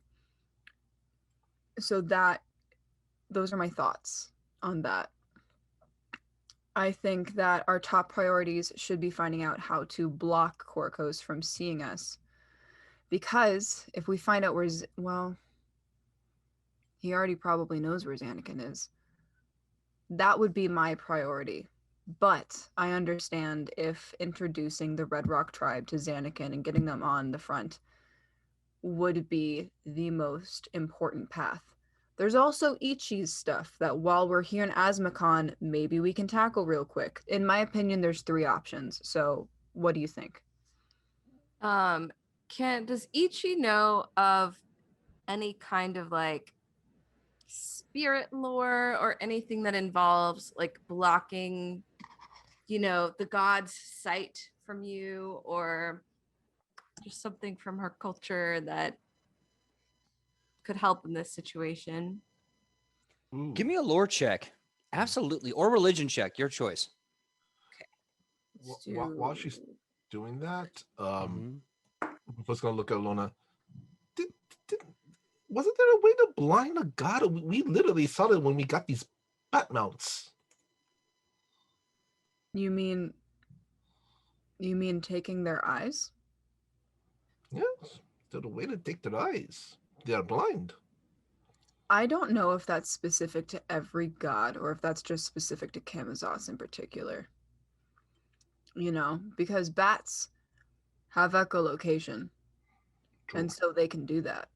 I don't know if you took a god's eyes, if you would limit their omniscient sight or their predictive sight, because I feel like that's a different ability than just purely eyesight. For example, Odin only has one eye, right? Fair. Traditionally. And they still have their sight, but I guess it doesn't matter. Yeah, okay. Yeah. So I don't know if that necessarily would translate to everyone. Just so you know, it's a dirty 20 30-20. on religion check. You don't know the intricacies of the ritual and the effigy that you need, but you do know that there is a little bit of jewelry that you can make with Brujaria, where you basically take a bunch of topaz and light blue stones and make a sort of anti-evil eye repellent. And according to the old stories, of the Brujas and Brujos of like South and North Azmakon, this medallion is said to repel any evil eyes. And if anyone makes an arcane check or another religion check, I can put that in basically more strict terms. Ichi's gonna say, I remember something so you all know that, I didn't do great in school. Bruja class, C+, but I learned about a talisman that could maybe help us here. And Ichi's gonna try to remember as many details, either like how to make it or who she has to talk to get it made. What would that be? Religion or lore? Lore be Osmicon. Ooh. Before you total that up, Sam, PJ, I was wondering if I could aid her but it ate her in a very specific way. Unless it's lore, Osmicon, or religion, I don't think it'll Okay. work with rules as written, unfortunately. But I love your I brains. was hoping occultism for like an occult weapon or ritual or something like that. Nah, Thank you, unfortunately. but I did get a 27. Okay. Boom! There it is. So you're looking to see who could kind of do this thing. So almost every single priest in North Osmicon is amazing at brujeria. They are really talented. Some of the best priests are in West Osmicon, as they are currently within the West Osmicon ruins.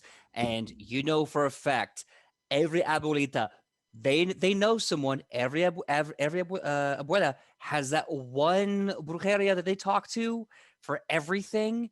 And so South Osmicon's just got it on lockdown. So the question is, north, south, or west? Pick your choice, pick your poison. You can find a bruja, no problem, who can make this. Okay, so it's been a while. I've been on the road. I've been touring. I haven't, been doing my stuff, but every abuela knows this. And we just need to go home. We just need to go to my home. And, I'll just make a little pit stop and, suplex somebody for my belt. And on the way, won't take too much time, I promise. I can't promise that, but I'll try. And then we'll get this medallion and we'll get it made and it'll be great. And what do you think? Rufa likes this idea, and perhaps hopefully Isuel has a house there that we can use later on for our travels. That's a fantastic idea, Ichi, because yes, absolutely. We should figure out how to stop their gaze on us first, so that way he doesn't know what we're doing next. So before we go back to Adelphon, I think that's a great idea to go to South Osmicon and get this done for us. Yeah, I agree. I think that I also think it's good that the last thing he saw us doing was heading to some other place just further into Asmicon. If he does see us and we disappear right after a bout for a belt, then he'll never know where we're heading next. Oh, and like it. just in case he's watching, Rufa makes a very rude hand gesture in the sky. Nice. It starts raining. I'm just kidding. Yeah. Okay, so it sounds like it's settled. We're going further into Osmicon so we can get these medallions, and Ichi can suplex somebody. What does that mean?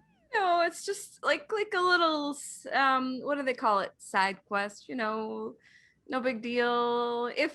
We might not even walk past that temple, so don't worry about it yet. Out of character, Ichi is going to hurt somebody in a very bodily way. in a very bodily way. PJ, what direction is the temple that Ichi is hopefully wants to head to? So if she wants to go to get the amulet to prevent the evil eye from watching her, well, all of you really, you're going to have to go south Osmicon. At least I feel like it's saying South Osmicon. Literally 3/4 of the continent can do this. But I get a vibe we're going to do 2 birds with 1 stone in South Osmicon. Is that right? Yeah, what about the belt? Yeah. I feel like that's kind of another thing that she has in mind.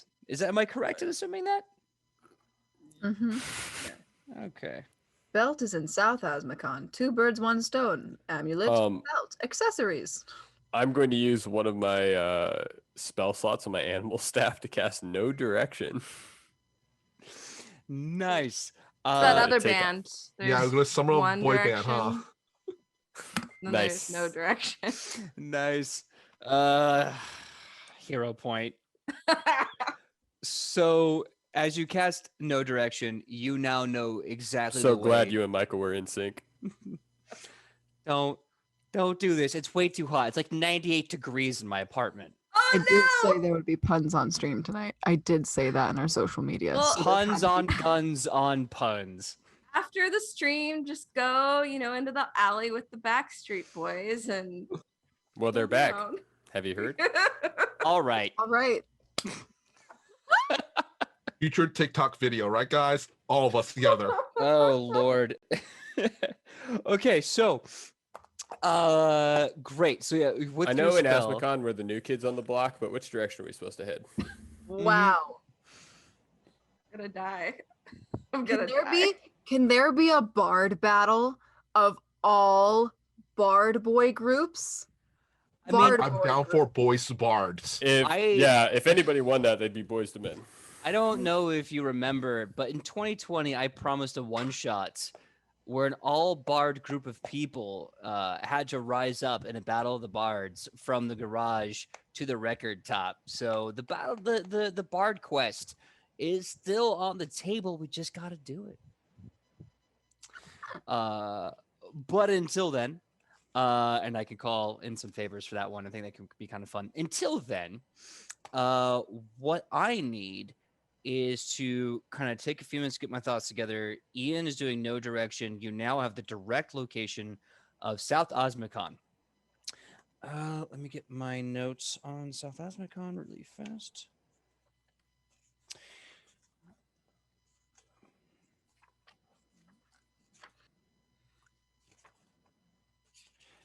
As you are looking at your census from the staff, you know that the capital of South Asmicon, Zocalo, is a great epicenter, and that's kind of where your direction is taking you, direct to the capital of South Asmicon. And of course, Ichi, this is your home. This is your backyard. Like this is where you got famous. Like you know everything about this. This is so while you're in South Asmicon, you got a +4 to everything. And the +4, and in addition to the Godlands, each of the Godlands +4, or like Yes. Yes. Yes. At least as far as like knowledge checks and wisdom based checks, yes. For charisma based checks to like intimidation and persuasion, that's when each of the Godlands is gonna pop up. okay. Yeah. But I'd just like to say that each of the Godlands is gonna fly into her hometown on a freaking bat. Can you imagine? She is what? Does anybody have anything trained in Legendary yet? I think Not- Ichi just got it. Yeah. And I will say that I don't know how long it's taking us to get there, but upon seeing Asmaconian civilization, I will immediately use that +4 to find the first coffee shop. I will say this, assuming that you have been deliberating for quite some time, you mounted up on your bat mounts and you flew to South Asmacon. You will need a long rest. It doesn't have to be sleeping. It can be activities, and we can assume before and or after the activities you are sleeping. But what I want from you guys is downtime checks. This is your chance to do something fun, whether it's go shopping, work out, read a book, punch walls, whatever you're doing. Let me know. We'll make a roll. We'll go from there. Alona's gonna get strong. I want to do push-ups with Alona. Yes. Okay. Yes, please. All right. So in that case, I'm gonna let the two of you do athletics checks. You get a +2 because you have a personal trainer who's been wrestling all her life, helping your form out. Okay. 17. Mark that as a success. Good on you. How many more do you need before your stats just go up from exercising? You said it was 10, so I think Total. I think this is my third. Okay, third. Hey, that's fine. It's a free stat boost. Okay, go wrong. So I rolled low for me, which is still kind of high. But be honest if it's a fail because I have a feat for this. But When Sam slowly merges with Ichi. So I rolled low for me. but high for everyone else. Well, I rolled a 3 on the die face, but it's athletics, so it's a 15. But tell me if that fails so I can use my feet. Use your feet. Use the Okay. feet. I'm going to use my feet spiritual guides to reroll a skill check in which the spirits around me are chattering and are giving me guidance on how to get stronger. Okay. So Alona, you're noticing something as you're working on your push-ups and your sit-ups and your 100 squats and running 10K a day. You see there's really a weird moment where like during her push-ups and exercise, Ichi seems to have this moment like it looks like she's listening to someone, like someone's talking to her. As you're doing push-ups, like your great grandfather shows up and he's like, Mira, no, elbows go behind, not to the side. What are you, a baby? No, mira, no, like this. Tuck it in. I'm doing it like this. No, your wrists are gonna break them. Tuck My it wrist. Okay, fine. in. Hey, you like cannot this? grapple without wrists. Yeah, like there you go. Like that's how you do it. All And right. chest to rest. If you don't hit the ground, you're not doing it right. Come on, Mira, look, you have to go to the ground. Fine. I've never done push-ups right in my entire life. Ever. I just look strong. Yeah, Anyway. this is all just ham. It's not real strength. It's just ham. Are you made of meat? Are I you mean, a charcuterie board? Why am I hungry? What? I would like to say technically we're all made of meat, but that is just me. You're just a It's spicy true. salami, PJ. A salami. I'm a salami. Salami. Oh my god, I'm an Italian Scottish salami. So Ian, what are you doing in this downtime action? Oh, real quick, just so you know, that Yeah. 15 is now a 27 from God. the spiritual guides. What? Okay, goodbye. Sorry. Oh. Okay, so yeah, no, you're pushing up like a champ, and you're doing great. So yeah, you guys are working out in the middle of Southern Asmacon. It's like a Rocky montage, looking swole. I imagine. Okay. Okay. Alona's working out, and she sees Morel, and she works out a little harder. Just a little bit. She's like Ichi, one extra push-up. She's like, Ichi teaches Alona how to flex. So like you just see your little like your muscle definition that's forming. Yes. And we just do some flex offs just to catch some eyes. You know what? Why not? I like this train. Ian and Mike, we'll get to it in a second. I apologize. Give me a performance check, both of you, with a +1. Because. oh god. Okay. I'm using my other hero point that you gifted me for my pun. Okay. Okay. Okay. Oh dear. Oh no. I'll give you my hero point if you need it. Give me your hero point, please. Before you do, if I recall correctly, one Reap Psyche has at least 2 hero points that they're trying to give. If you wish to, Oh, sorry. if you wish to, no, it's fine. I'll say if you wish to give a hero point from Reap Psyche, I'm sure they would consent to that. I'll give you mine because I am helping you. And then Yeah. and then if Reach Psyche would like to, maybe they'll give you theirs. But I'm I would good. like a hero point to flirt, please. Please. She's still learning.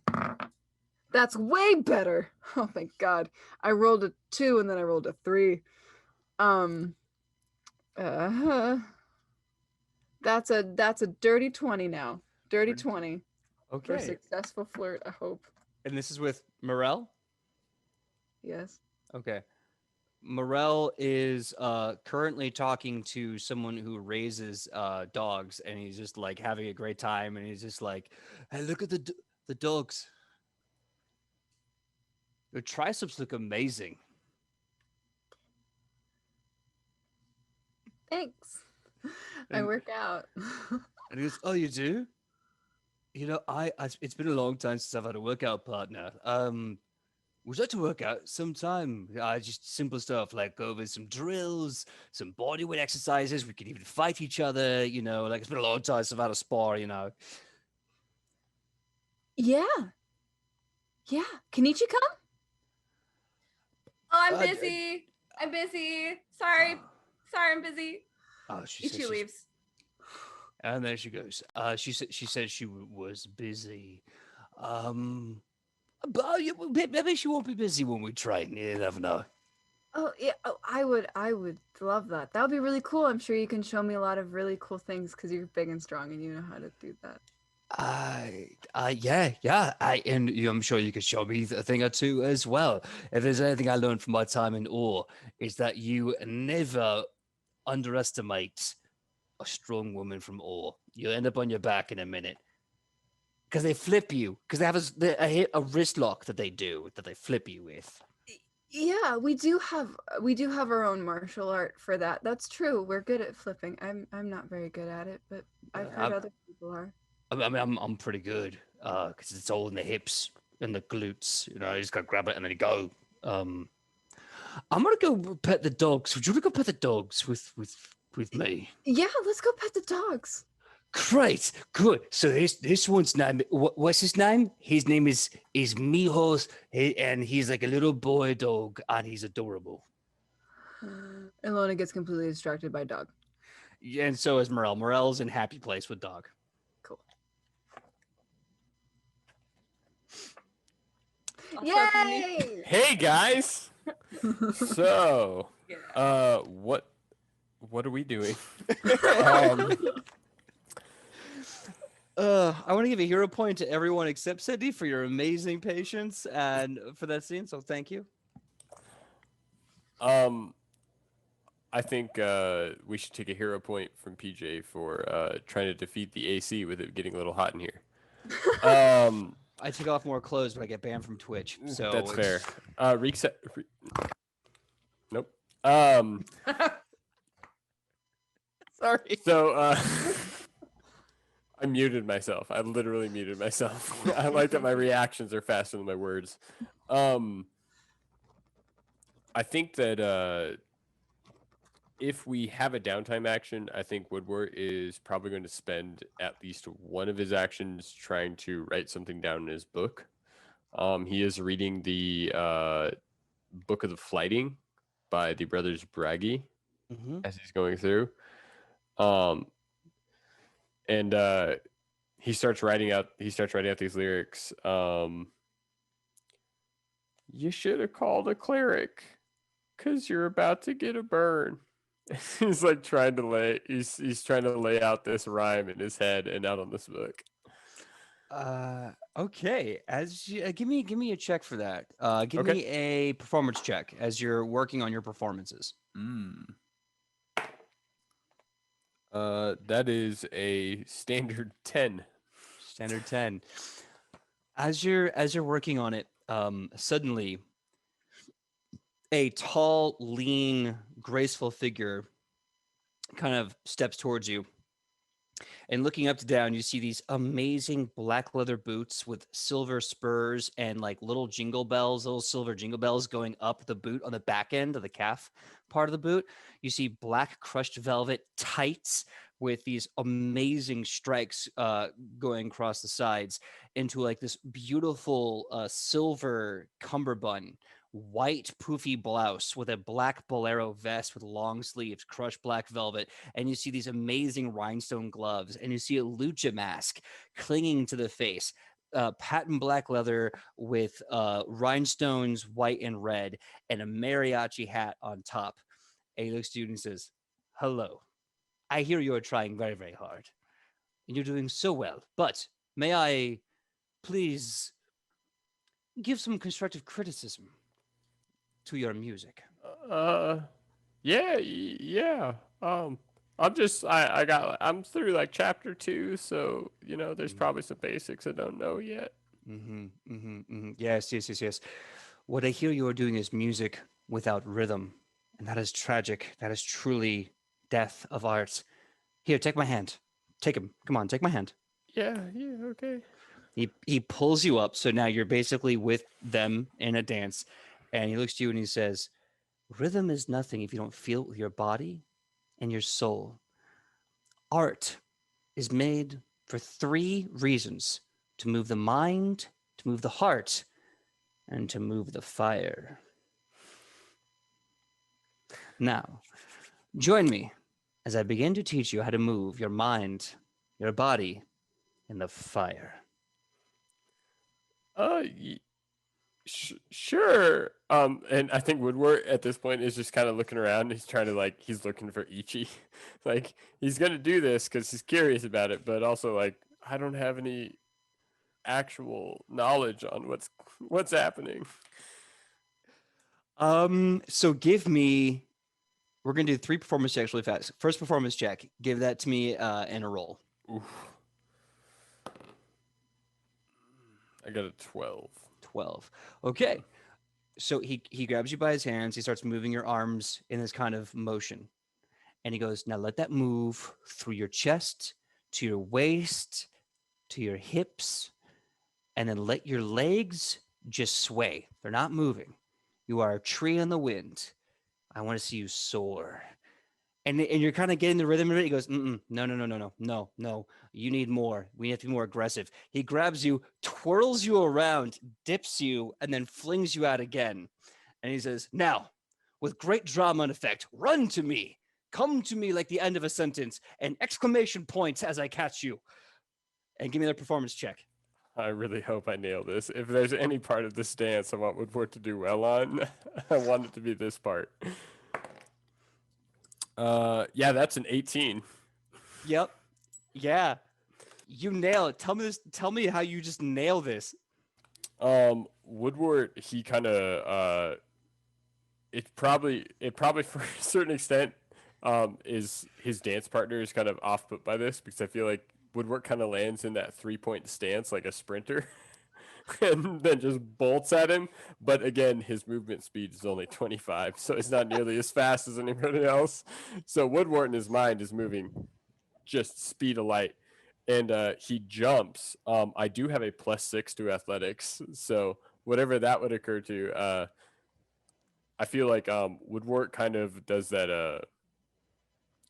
He does the leap of faith, but you know how ballerinas they put their arms out like to either side instead of straight. It's definitely the open arm. Like Yeah.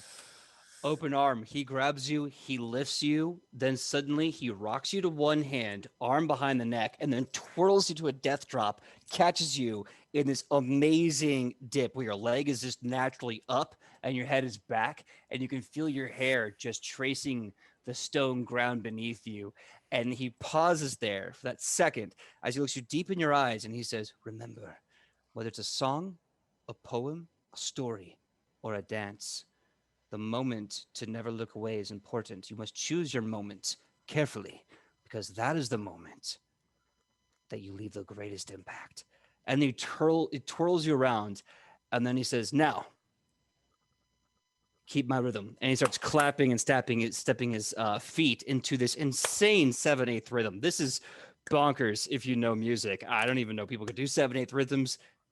And I need a performance check with a +2 as you are now completely entranced in his rhythm. I have a dirty 20. Dirty 20. A crowd starts to form around you as they're watching this lucha and you dance. And you see a few people are some of them are jovial and happy and they're cheering you on. They're going like, "Yeah, güero, yeah, güero, yeah." And some are just like throwing roses and just a few some corn seasoning, just like, "Yeah, fucking dance." Oops, I didn't mean to say that. "Yeah, heckin' dance." You get And I get one. I get One. one. I get one. I'm not gonna say it again. They're excited for you. At that point, at the very, very end, your footwork, you find it getting faster with his rhythm. He's setting the pace, but you're keeping it until finally, tell me the tale of how you finish this amazing dance and end with a massive crescendo. I'm going to. I think Woodward is going to. He's with it with this rhythm and everything that's going, and he's going to perform the. He's he's going to finish the dance, but like just a one-sided version of the jump he did. Mm-hmm. But halfway through, as he soars, he's going to turn into a bird and land on his feet. Nice. Like as he comes down onto one knee. With that, the man dancing with you stands up straight, does a big presentation, and shows you off for all of Osmocon to see, who is just cheering you on and like just throwing so much adoration your way. What was once a bad roll has now grown. You are now increasing your ability to flight. I think Woodward is kind of starting to understand. You know, it's not so much the lyrics. You know, he can write the lyrics. He understands the rhymes. The book has them down, but it's the change ups that he can start to deliver in this that may actually bring the impact. He turns around. He says, what's your name?" And he just kind of puts his hand out to his dance partner in the middle of Asmacon. He looks to you and he says, "My real name was only given to me once I donned the mask, as all Lucha are in Asmacon. You may call me El Bardo."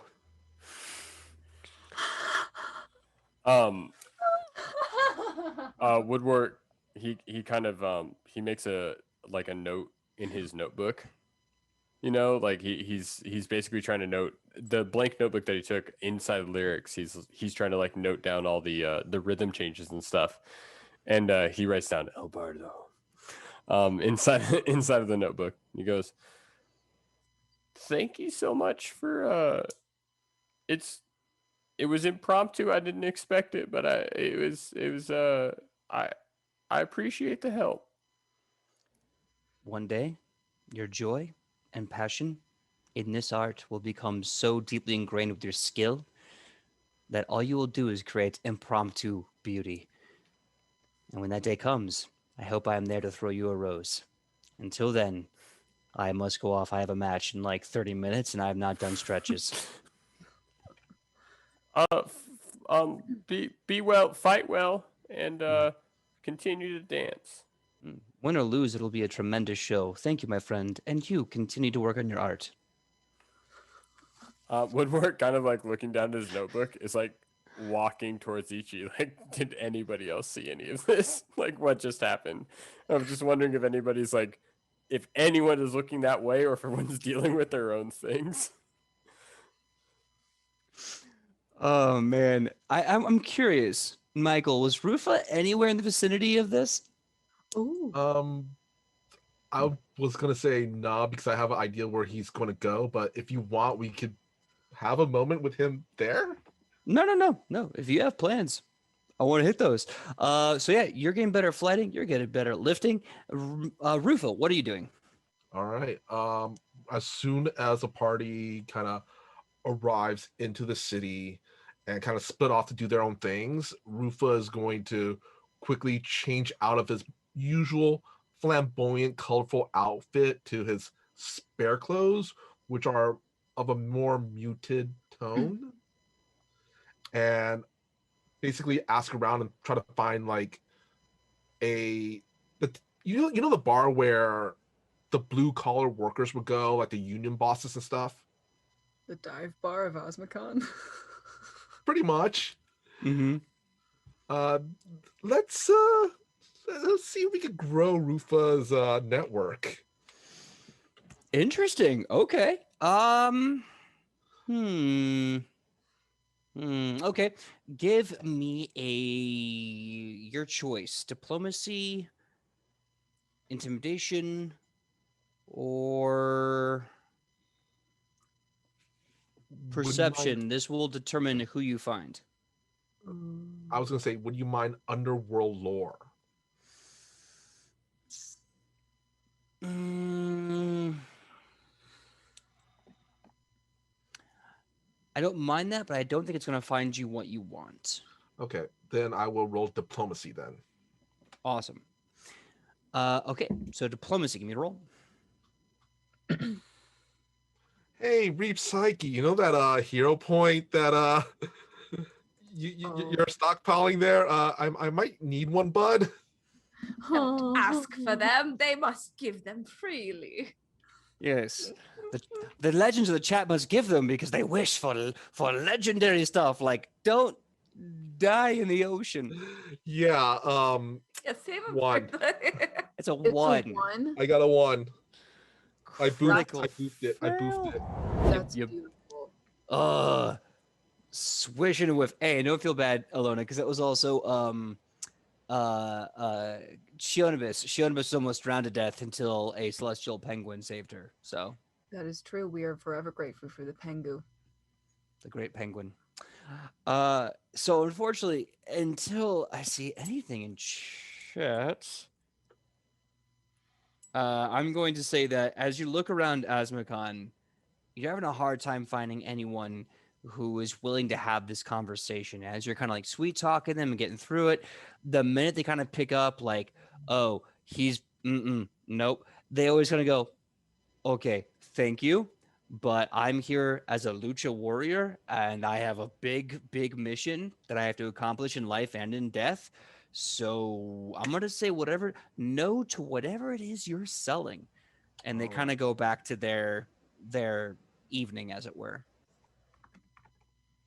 Okay. Okay, Reap Psyche did say take it. So give me another roll in that. Yay! Thank you, Reap. Oh, that's a much better one. That's a much better one. Let's see. Let's pull out the calculator.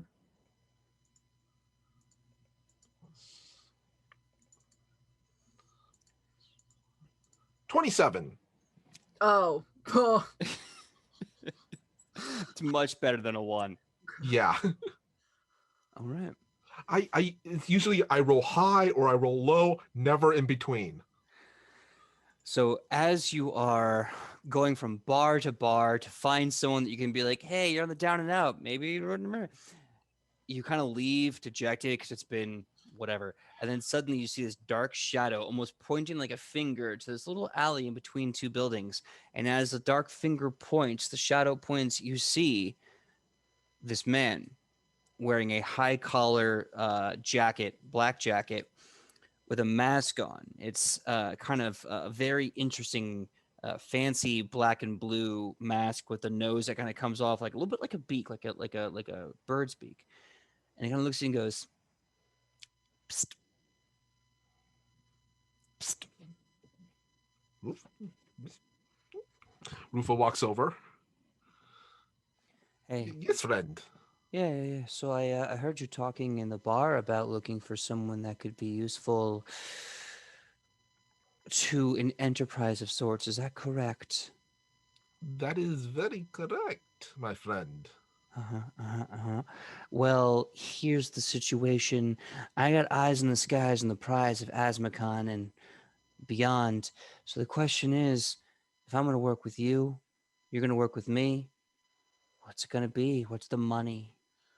Yes, a mutually beneficial, symbiotic relationship is one that Rufa always strives for. And yes, when you work with Rufa,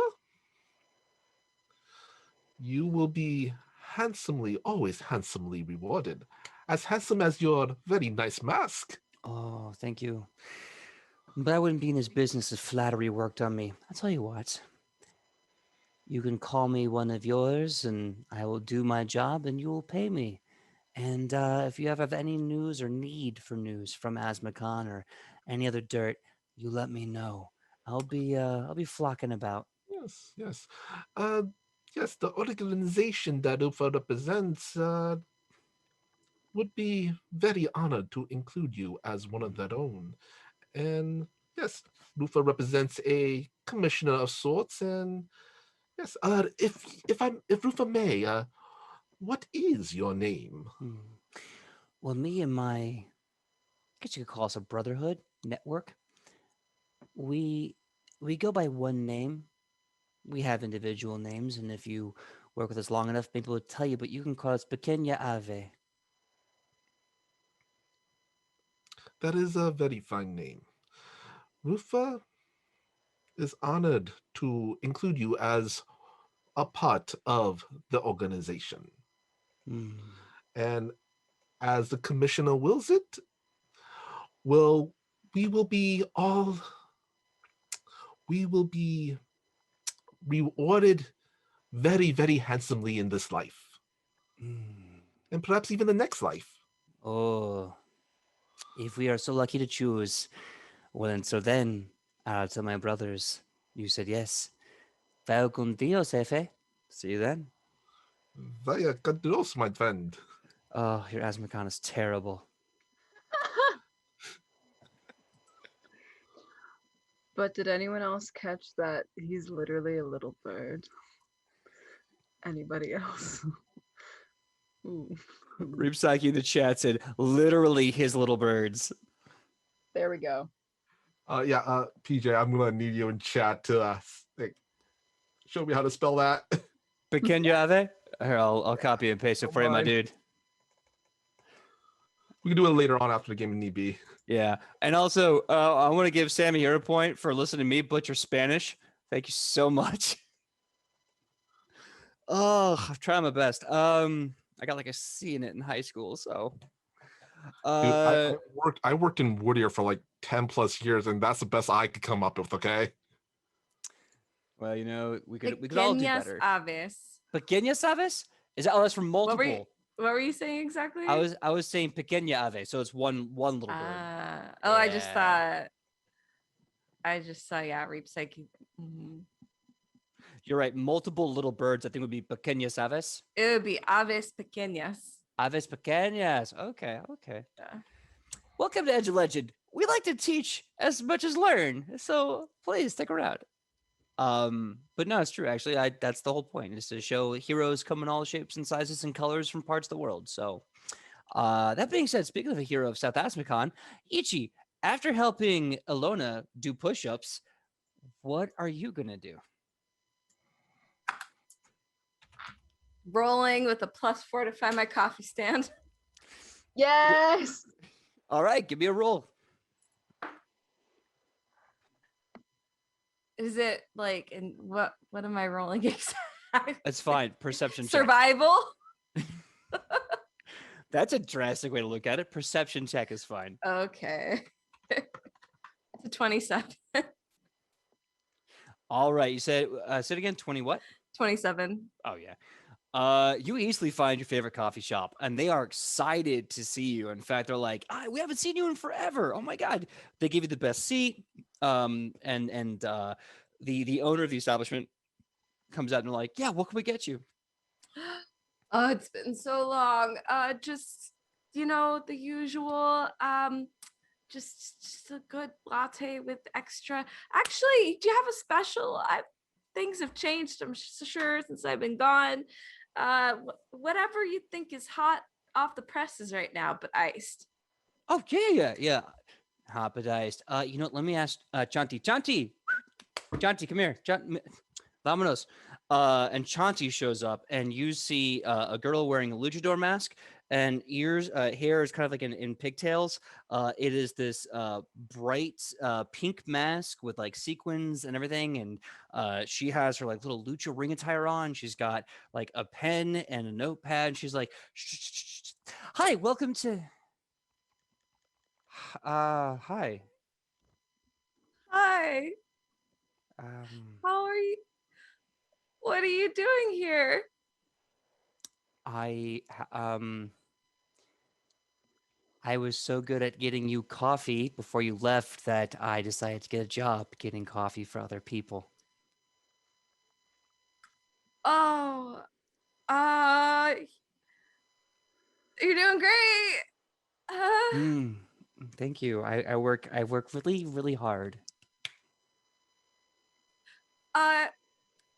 Yeah, it's been weird not having you around, really. Yeah, life is weird sometimes. Sometimes your good friend and boss decides to go and leave the country and just takes your job with you. And sometimes you decide to work at a cafe. It's not it wasn't like that, I had to go do things, and you were always such a good assistant. I you're right. I shouldn't have left without like writing you a letter of recommendation for something. But well, I'm back now. You want to come meet my friends? Technically I'm on the clock, so I can't do Oh. that. But thank you. Thank you. I have to do my job. And I will get you whatever it is that you want. Honestly, it's kind of nice. It takes me back to a different time. So what can I get you? Oh, the usual. The usual. Do you want that in a Friday night or a Saturday morning? Saturday morning. Okay. Okay. She just scribbles, puts it in the notebook. Okay. Yeah. Get us the body slam, morning after, skip the cream, double the sugar. I'll be right back. No, she wants it hot with ice. I don't know why. She just likes to leave suddenly. She doesn't make good decisions, and she just storms off. She's good. She's good. Yep. Ichi's just gonna sit there thinking about her choices. The owner of the shop looks at clearly what was a moment. So what brings you back? This is amazing. We haven't seen you for quite some time. Well, and she like looks out the window and tries to like point to whoever in her, of our friends are out there doing push-ups or flirting or whoever she could see. We are the tip of the spear. Oh, is that like a new tag team stable you put together? Kind of. Yeah, kind of. But not really. There's a war going on, not like, our war, not like the life and death one. Yeah. Just a world war. It's made its way into some other parts of Azmokan a little bit. So we're dealing with that. Also, somebody wait. Do I want people to know this? Do I want people to know about this? You're great. You're great. You've always made great coffee here in this establishment. So you should know that somebody stole my belt and I'm going to beat them up for it. Isn't that fun?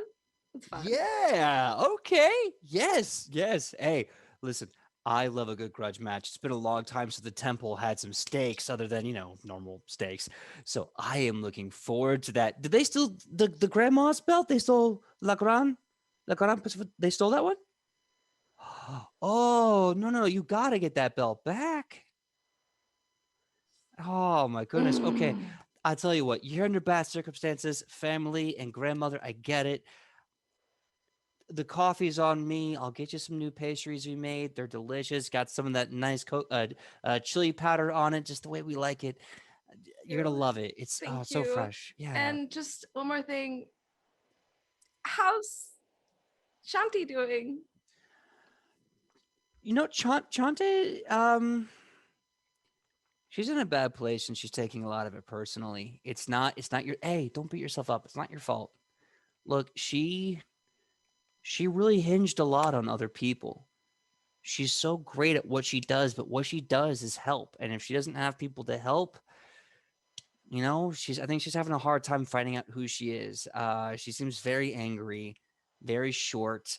Sometimes at night she goes out and I have no idea what she does. Maybe she gets into fights. I don't know. I mean, she wins because She's I don't just see any going out bruises. She's going out. I don't know with what's going who? on. I don't know. She, by herself.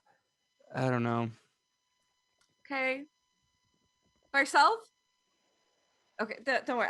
It's okay. I don't need to know. I don't need to know. It's her life. It's her life. I mean, if you want to, I can give us the day off. You guys can reconnect. You know, the moon's gonna look pretty tonight. According to the charts in the Bruja, it's gonna be gorgeous. Like she'll know that I said that I asked that. Just Look, hey, listen, give me your eyes. Give me your eyes. Listen, you know what your grandmother, your dad, everyone will tell you. If you're gonna look at someone and talk to them, you can only do it with 2 feet planted. You can't be scared. You can't be scared if you want to. But hey, look, I'm not family. I'm not gonna tell you what to do. I've killed gods, but I don't know about this. Mm.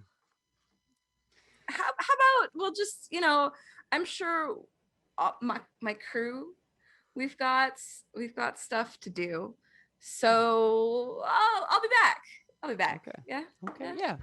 Look forward to it. And again, on the house, your family, a little bit. That's on me. I would never have you pay. You're great. You're great. You. And then Ichi looks down and tries to remember what their name is. Give me a lore check to try and remember this guy, this proprietor's name. Oh no. It's the worst. 7. 7. Oh. Ooh. Nope. Draw a blank. Not there. Ichi just does finger crossbows. And then it's just like tapping her foot. And they just walk away doing finger crossbows back, and then once they hit that curtain, they just run back. The pastry's good, the coffee's immaculate. It's exactly how you like, as you remember always getting it before you left Azmacan. Like, you taste the warmth, but you feel the cool. It's a perfect mixture. So skip ahead. Everyone's had their downtime. You've worked out, you've flirted with people, all this kind of stuff. As you're walking around, you suddenly hear a voice just shouting, like, "Oh my goodness! Oh my goodness, cousin! Hey, cousin!" My cousin? Suddenly, you see Ichi this looks. a crowd of people like part, and this little body just starts running up to this little stocky stacked body just starts running up to you, and he's like, hey, oh my god, cousin, it's you. Oh, hey, how you doing? Oh my gosh. What are you doing just running around? I heard my cousin came back. How's my dad? How's Laurent Diero? How Tio? You know Tio. How's my dad? How's he doing? Where's your mom? I think she's doing lessons. I think she's working with my little brothers and sisters on the frog splash from the top. She's gonna crouch down. Hey, see this pastry? You like sweets, right? Yeah, of course. I love sweets. Yeah. Here you go. Take this. Eat it now. Let's go talk. Let's go see your mom. Yeah. Where's Laurent Diero? Where's my dad? Where's he left with you? Where'd he go? I see everyone else here. Hi. And suddenly this little squat, jacked like rock dwarf walks up and he goes, "Hola, mi nombro, oh wow, I'm butchering this. My name is Pepe. Hi." Sorry, I couldn't get over the The butchered Spanish. I'm so sorry. I'm so sorry. Do I know this person? Yeah, this is your uncle's oldest son. This is your cousin. Oh, how old are they? They are probably about like somewhere between 16 and 18. They're just old enough to go on their spirit quest, get their lucha mask, and become a warrior for life or death. They've probably been helping their mom teach their siblings how to lucha. Okay. Ichi's just like, hi. It's so good to see you. She gives him a big hug. I need to talk to your mom. Like right now. Oh, hey, you know what? Hold on one second. And the loudest ribbit you've ever heard escapes this kid's throat. It is cacophonous. Hold on. In a few seconds, the mom and all the little kids, like 3 or 4 of these little kids, are there, and they're like, "Hey guys, remember when Dad left with cousin? You know, La Pacifico Gran Dorita? They're back. La Pacifico Dorita's back, and yeah, and she wanted to say something." Is their mom? Did their mom show up or okay? Mom and all the kids and Peppy, who's just like, "Hey." I walk up to mom. Can we talk alone? The mom goes, yeah, but Peppy, come with mom. I have a feeling I want you here for this conversation. Okay, so each is just gonna find like the quietest place possible and sit them down and just say, I thought that a letter got out to you guys.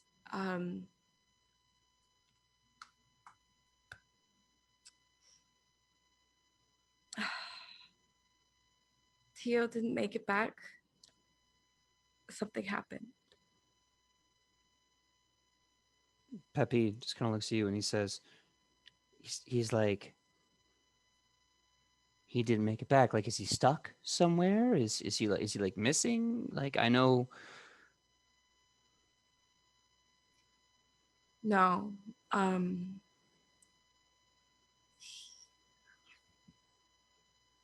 Your dad has crossed over into the spirit world. A heavy, somber velvet curtain hangs on this moment as the mom pretty much got the idea right away. She clutches her stomach, hand over her mouth. She falls into the nearby building to just keep her up as she slowly allows the emotions to take her. Peppy, his eyes are just searching for the answers in his toes, and he looks up at you and he says, Papa's, what side? What side did he pick?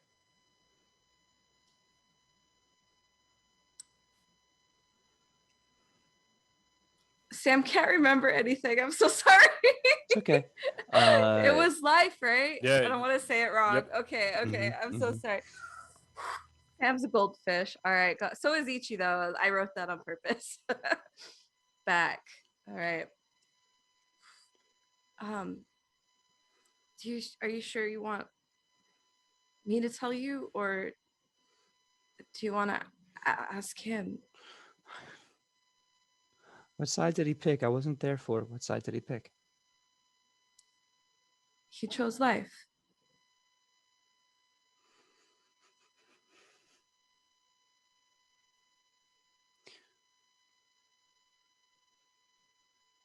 He was always a loud, proud man.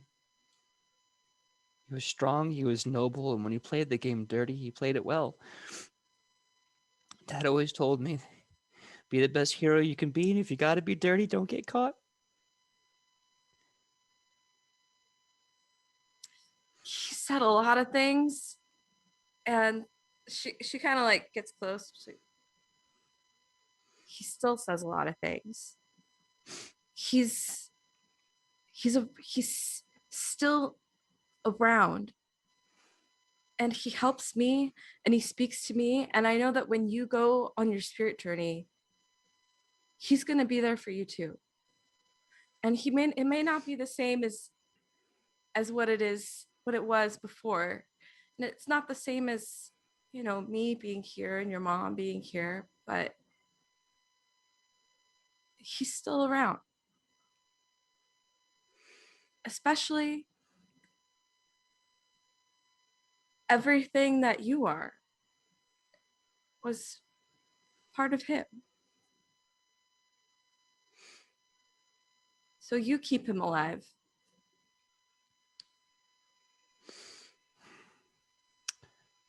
Peppy nods his head, the tears fighting every instinct not to cry, until eventually he looks to you and his mom and he says,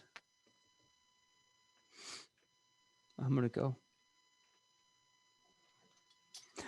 I'm going to go talk with Dad. I don't know when I'm coming back, but I'm going to go talk with Dad. And when I come back, the lily pad will be righteous once more. And Peppy just looks to you and bolts. His mom looks to you, another rock dwarf just like you. She puts a hand on your shoulder and she says, thank you. It was horrible to hear as his wife, but I really wanted him to hear what happened. As terrible as it was, thank you for being strong enough to tell us the truth. I'm just sorry that I didn't get the information to you earlier. The birds. No birds have been able to get into South Asmacon. You know, it doesn't matter. There's no excuse for it. It's just what it is. But it's good to know. And if you excuse me, I'm going to make dinner and I'm going to teach my children how to do a spear tackle. I hope to see you at the temple. I miss watching perform, and I think your uncle would love to see you in the temple one more time. And as she leaves, she stops. She goes, didn't you have a belt before you left? About that. No, don't worry about it. I'm getting it back. Whoever took it from you, you kick their ass, okay? Good. Absolutely, I will. And that is where we're going to end today's episode of Edge of Legends. Welcome to South Asmacon. The life and the death. Well, here's the weird thing. For real, I was playing this whole thing for some filler story arc on the side for after season 1. But you guys got here, and you know what? We're doing it.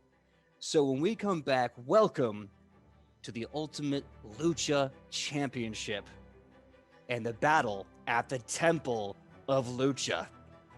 While Pepe goes off to talk to Dad. I want to give everyone a big thank you, all you legends in the chat. Thank you for dealing with a very warm day with a very crazy night.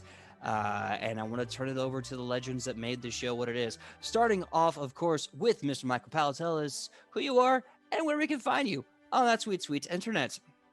Well, as always, I am Michael Powell, and you can find me all over the internet on my social medias, which is usually at Mr. Kapow, that's MRKAPAO, or my Facebook page, which is facebook.com/Michael Powell Does Stuff, because I do a lot of stuff like my YouTube channel, Fantastic Tales of Adventure. And on, I believe, Thursdays at 6 p.m. Pacific Standard Time on the Toyzilla Network, I do a little show called Toyzilla Live, where I talk about the newest toy news and some nostalgia fun. So yeah, hope to catch you there. Awesome. Possum. And Sam, why don't we just let everything just kind of all out? And you can tell us who you are and where you can find you on that sweet, sweet internet. And thank you so much for that last scene. I was so unprepared. Yes, but thank you, everyone. I'm Sam, and you can find me at Hey Sam Sterling all over the internet when I'm not crying about my backstories. Other than that, what's up these days? Poison Tulips is over now, tentatively, but doesn't mean you won't go watch back episodes on Gilding Light, because our last one was so good. What else? On the 20th of this month, at the end of the month, I'm going to be doing an interview with D'Angelo Mario. So check him out over at _D'Angelo. And we're just going to be chatting about, RPG life. So that'll be so much fun. So that's it for me tonight. Hope y'all have a chill one. All right, very awesome. Next up, Sidney, please tell us who you are and where we can find you on that sweet, sweet internet. Hello. My name is Sidney Rubino. You can find me all over the internet at Sidney Rubino. That's with an I and not with a Y, which I understand most people that have Sidney are spelled with a Y. Not me, though. So you can find me on the internet, on Twitter, Instagram, TikTok. I'm all over it. I like people. I talk sometimes. And then I have a YouTube channel where every Tuesday I upload myself reading stories where we discuss morals and different types of lots of deep things. So if you like that and you like listening to stories or have stories being read to you, you can check out that. And other than that, PJ, do you want to handle what we're doing on Friday on your end? Well, yeah, totally. I'd be more than happy to do that. But before I do, I want to check in on Ian, good buddy in front of my brother. It's great to have you back. Tell us who you are and where we can find you on that sweet, sweet internet. Well, when I'm here, I am Ian. When I'm on the internet, I am the Bearded Skald. And you can find me under that name on our Discord, Instagram, and Twitter. When I'm not doing anything with EOL, I am part of a business called Witch and Heathen, and we are producing candles, and we still have some left in our shop, so if you want to grab one now, please do. We're going to be releasing some more soon. So keep an eye out for that. And we're going to be making a few changes, hopefully adding a few more products to the lineup. So stay tuned. We're happy to announce a few things, and happy to see you stop by our shop. Yeah. They make amazing stuff. We have a candle they gave us a little while ago. It smells amazing. I cannot recommend it enough. And also, they're gorgeous. Freaking A, they're gorgeous. Look at that. That's a candle. Can you believe it? Also, my name is PJ Megaw. You can find me all over the internet at pj.megaw, Facebook, Instagram, TikTok, and Twitter. You can find me to have a good time when I'm not here with these absolute legends. You can find me on Tuesday with Michael Powell doing At the Table. We did a little thing about PaizoCon as well as a bunch of ancestries.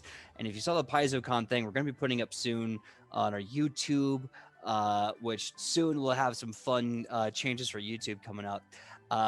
This Friday, myself and Sidney are going to be joining great friends of the show, Waffle Maple Syrup. You may have seen them in Night Witches in the Journey North with us. We're going to be going into the Deadlands, and I'm excited to play, and I'm going to be brushing the dust off Brother Bo. So look forward to a boxer for God punching evil.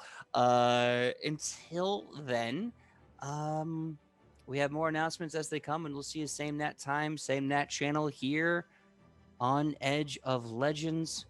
Edge of Legend, I think I was going to say something, and I absolutely forgot what it was. Oh, how can I forget? Please tune in next week as we start off this whole lucha thing, which has come at me way early, and I'm gonna love it. But also, next week is our 1 year anniversary. 1 whole year with you guys, and hopefully we'll have some fun announcements.